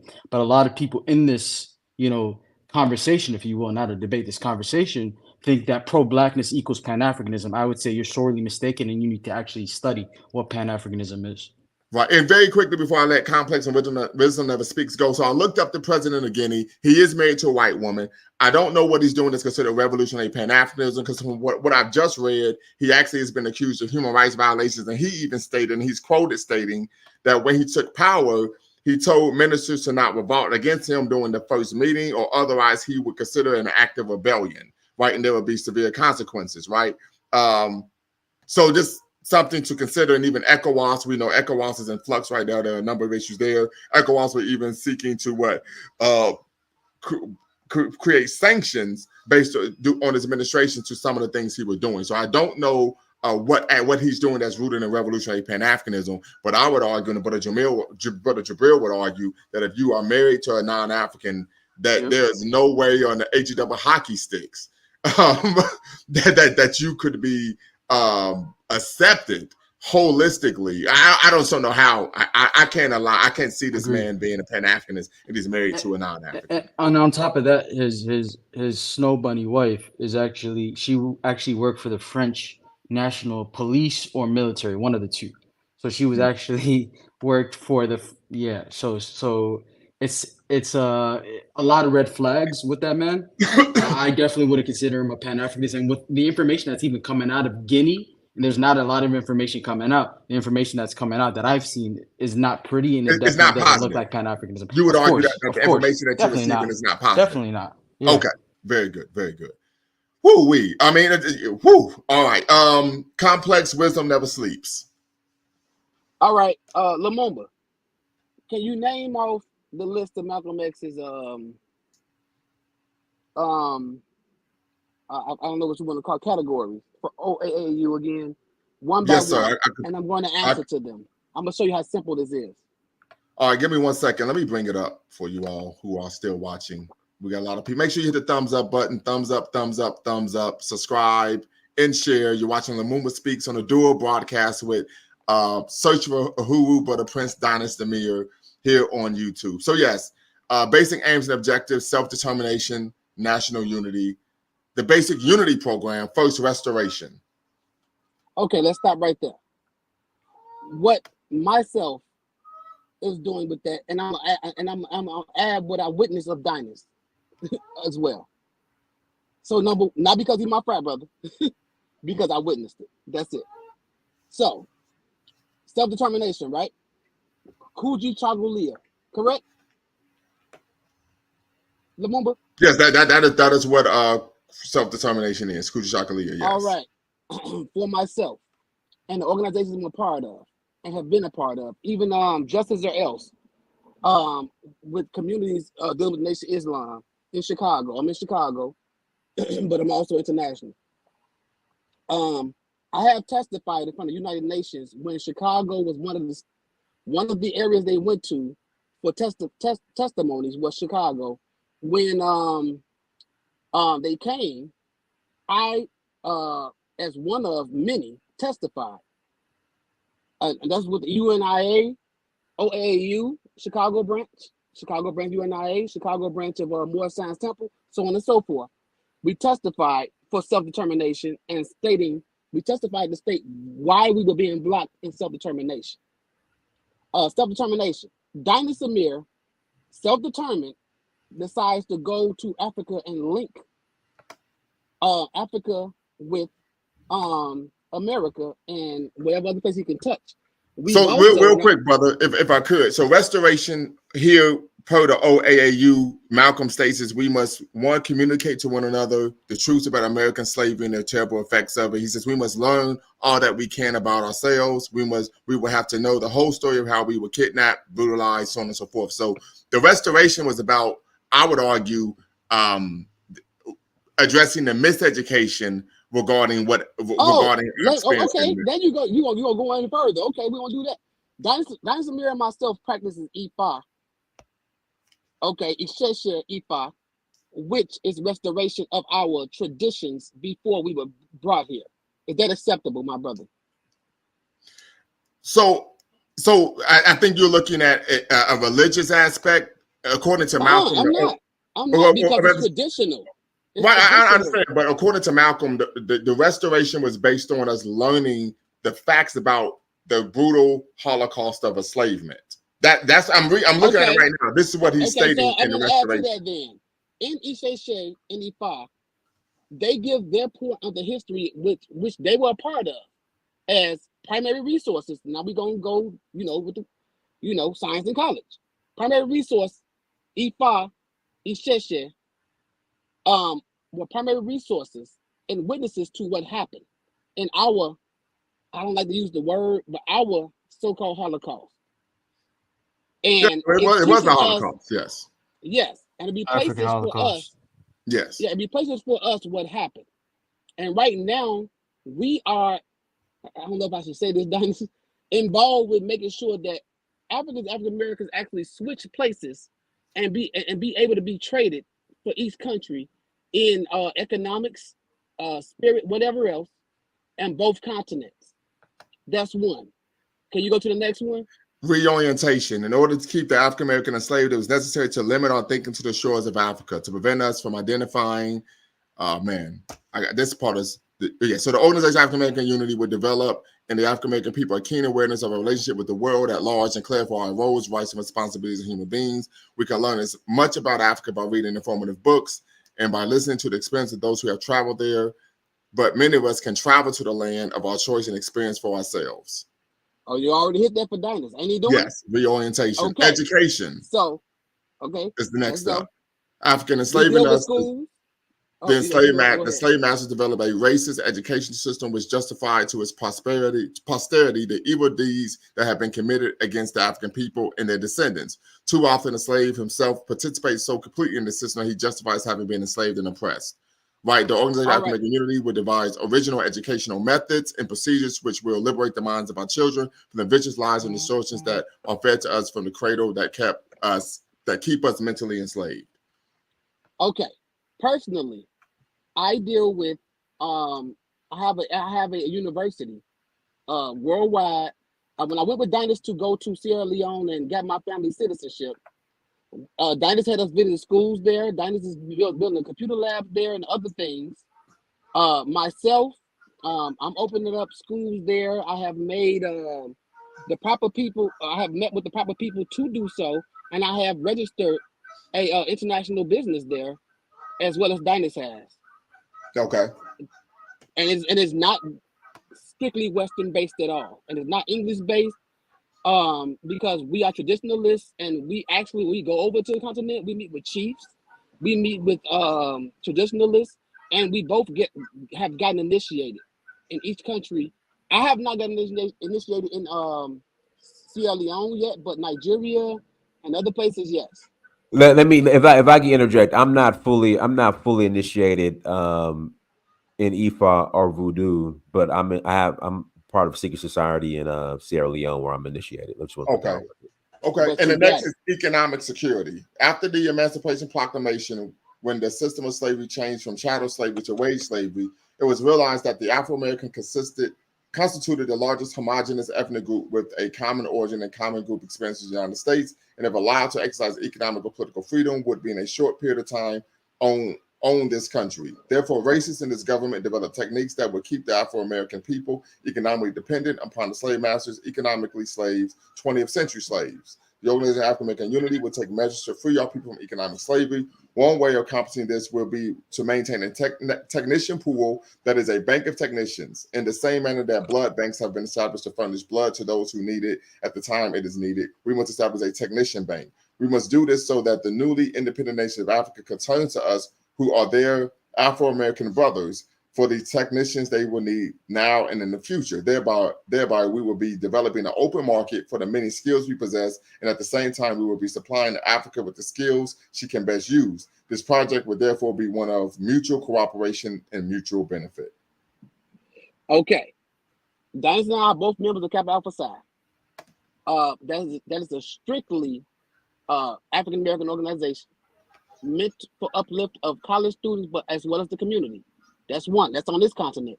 Over there, we both have businesses over there. We both hire both African Americans and Africans, so on and so forth, and make sure they're able to go to both countries. Whereas I have assisted them in getting visas to come over here for Africans, and Africans over there have assisted us in getting visas over there, and we switch. Okay, and then last but not least is self-defense. In order to enslave a people and keep them subjugated, their right of self-defense, they must be constantly terrorized, brutalized, and murdered. These tactics of suppression have been developed to a new high by vicious racists whom the United States government seems unwilling or incapable of dealing with in terms of the law of this land. Before the emancipation, it was the black man who suffered humiliation, torture, castration, and murder. Recently, our women and children more and more are becoming the victims of savage racists whose appetite for blood increases daily and whose deeds of depravity seem to be openly encouraged by all law enforcement agencies. Over 5,000 African Americans have been lynched since the Emancipation Proclamation, and not one murderer has been brought to justice. The organization African American Unity, being aware of the increased violence being visited upon the Afro-American, and the open sanction of this violence by murder by the police departments throughout this country and the federal agencies, do affirm our right and obligation to defend ourselves in order to survive as a people. We encourage all African Americans to defend themselves against the wanton attacks of racist aggressors who so aim to deny us the guarantees of the United States Charter of Human Rights and of the Constitution of the United States. The Organization of African American Unity will take those private steps that are necessary to ensure the survival of the African American people in the face of racist aggression and the defense of our women and children.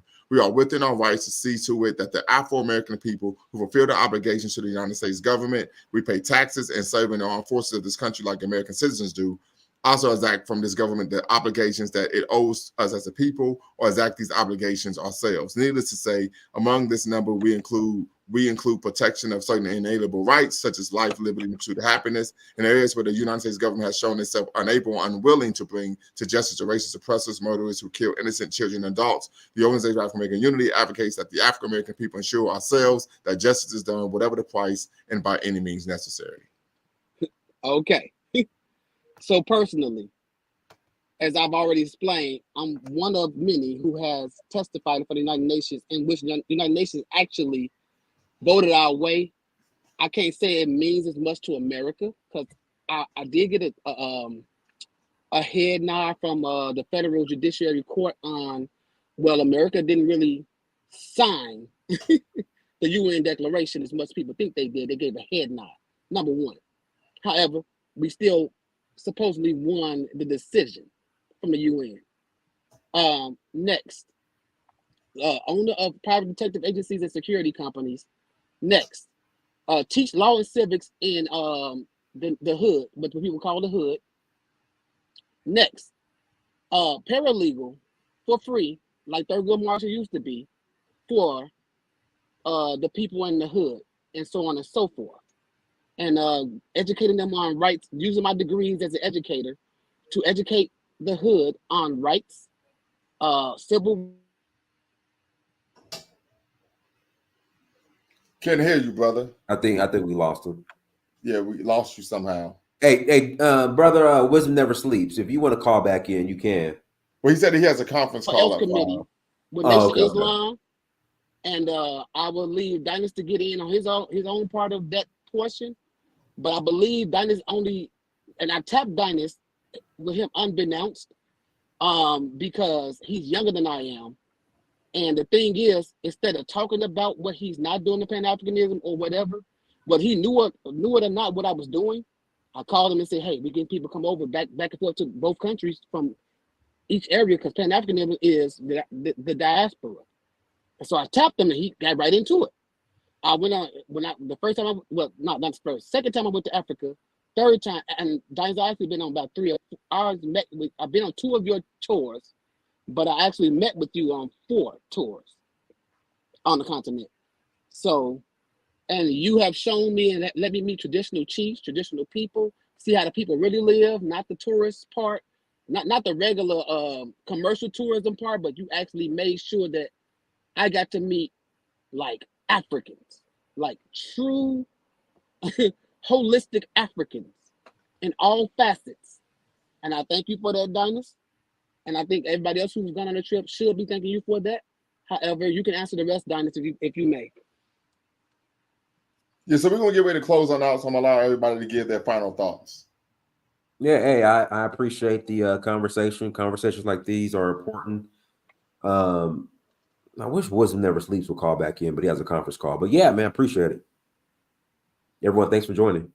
All right, no doubt. Make sure y'all subscribe, like, and share. Until next time, y'all know what to do. Always bet on black. Peace. Peace. And hey, Dynast, when we had that competition, I want my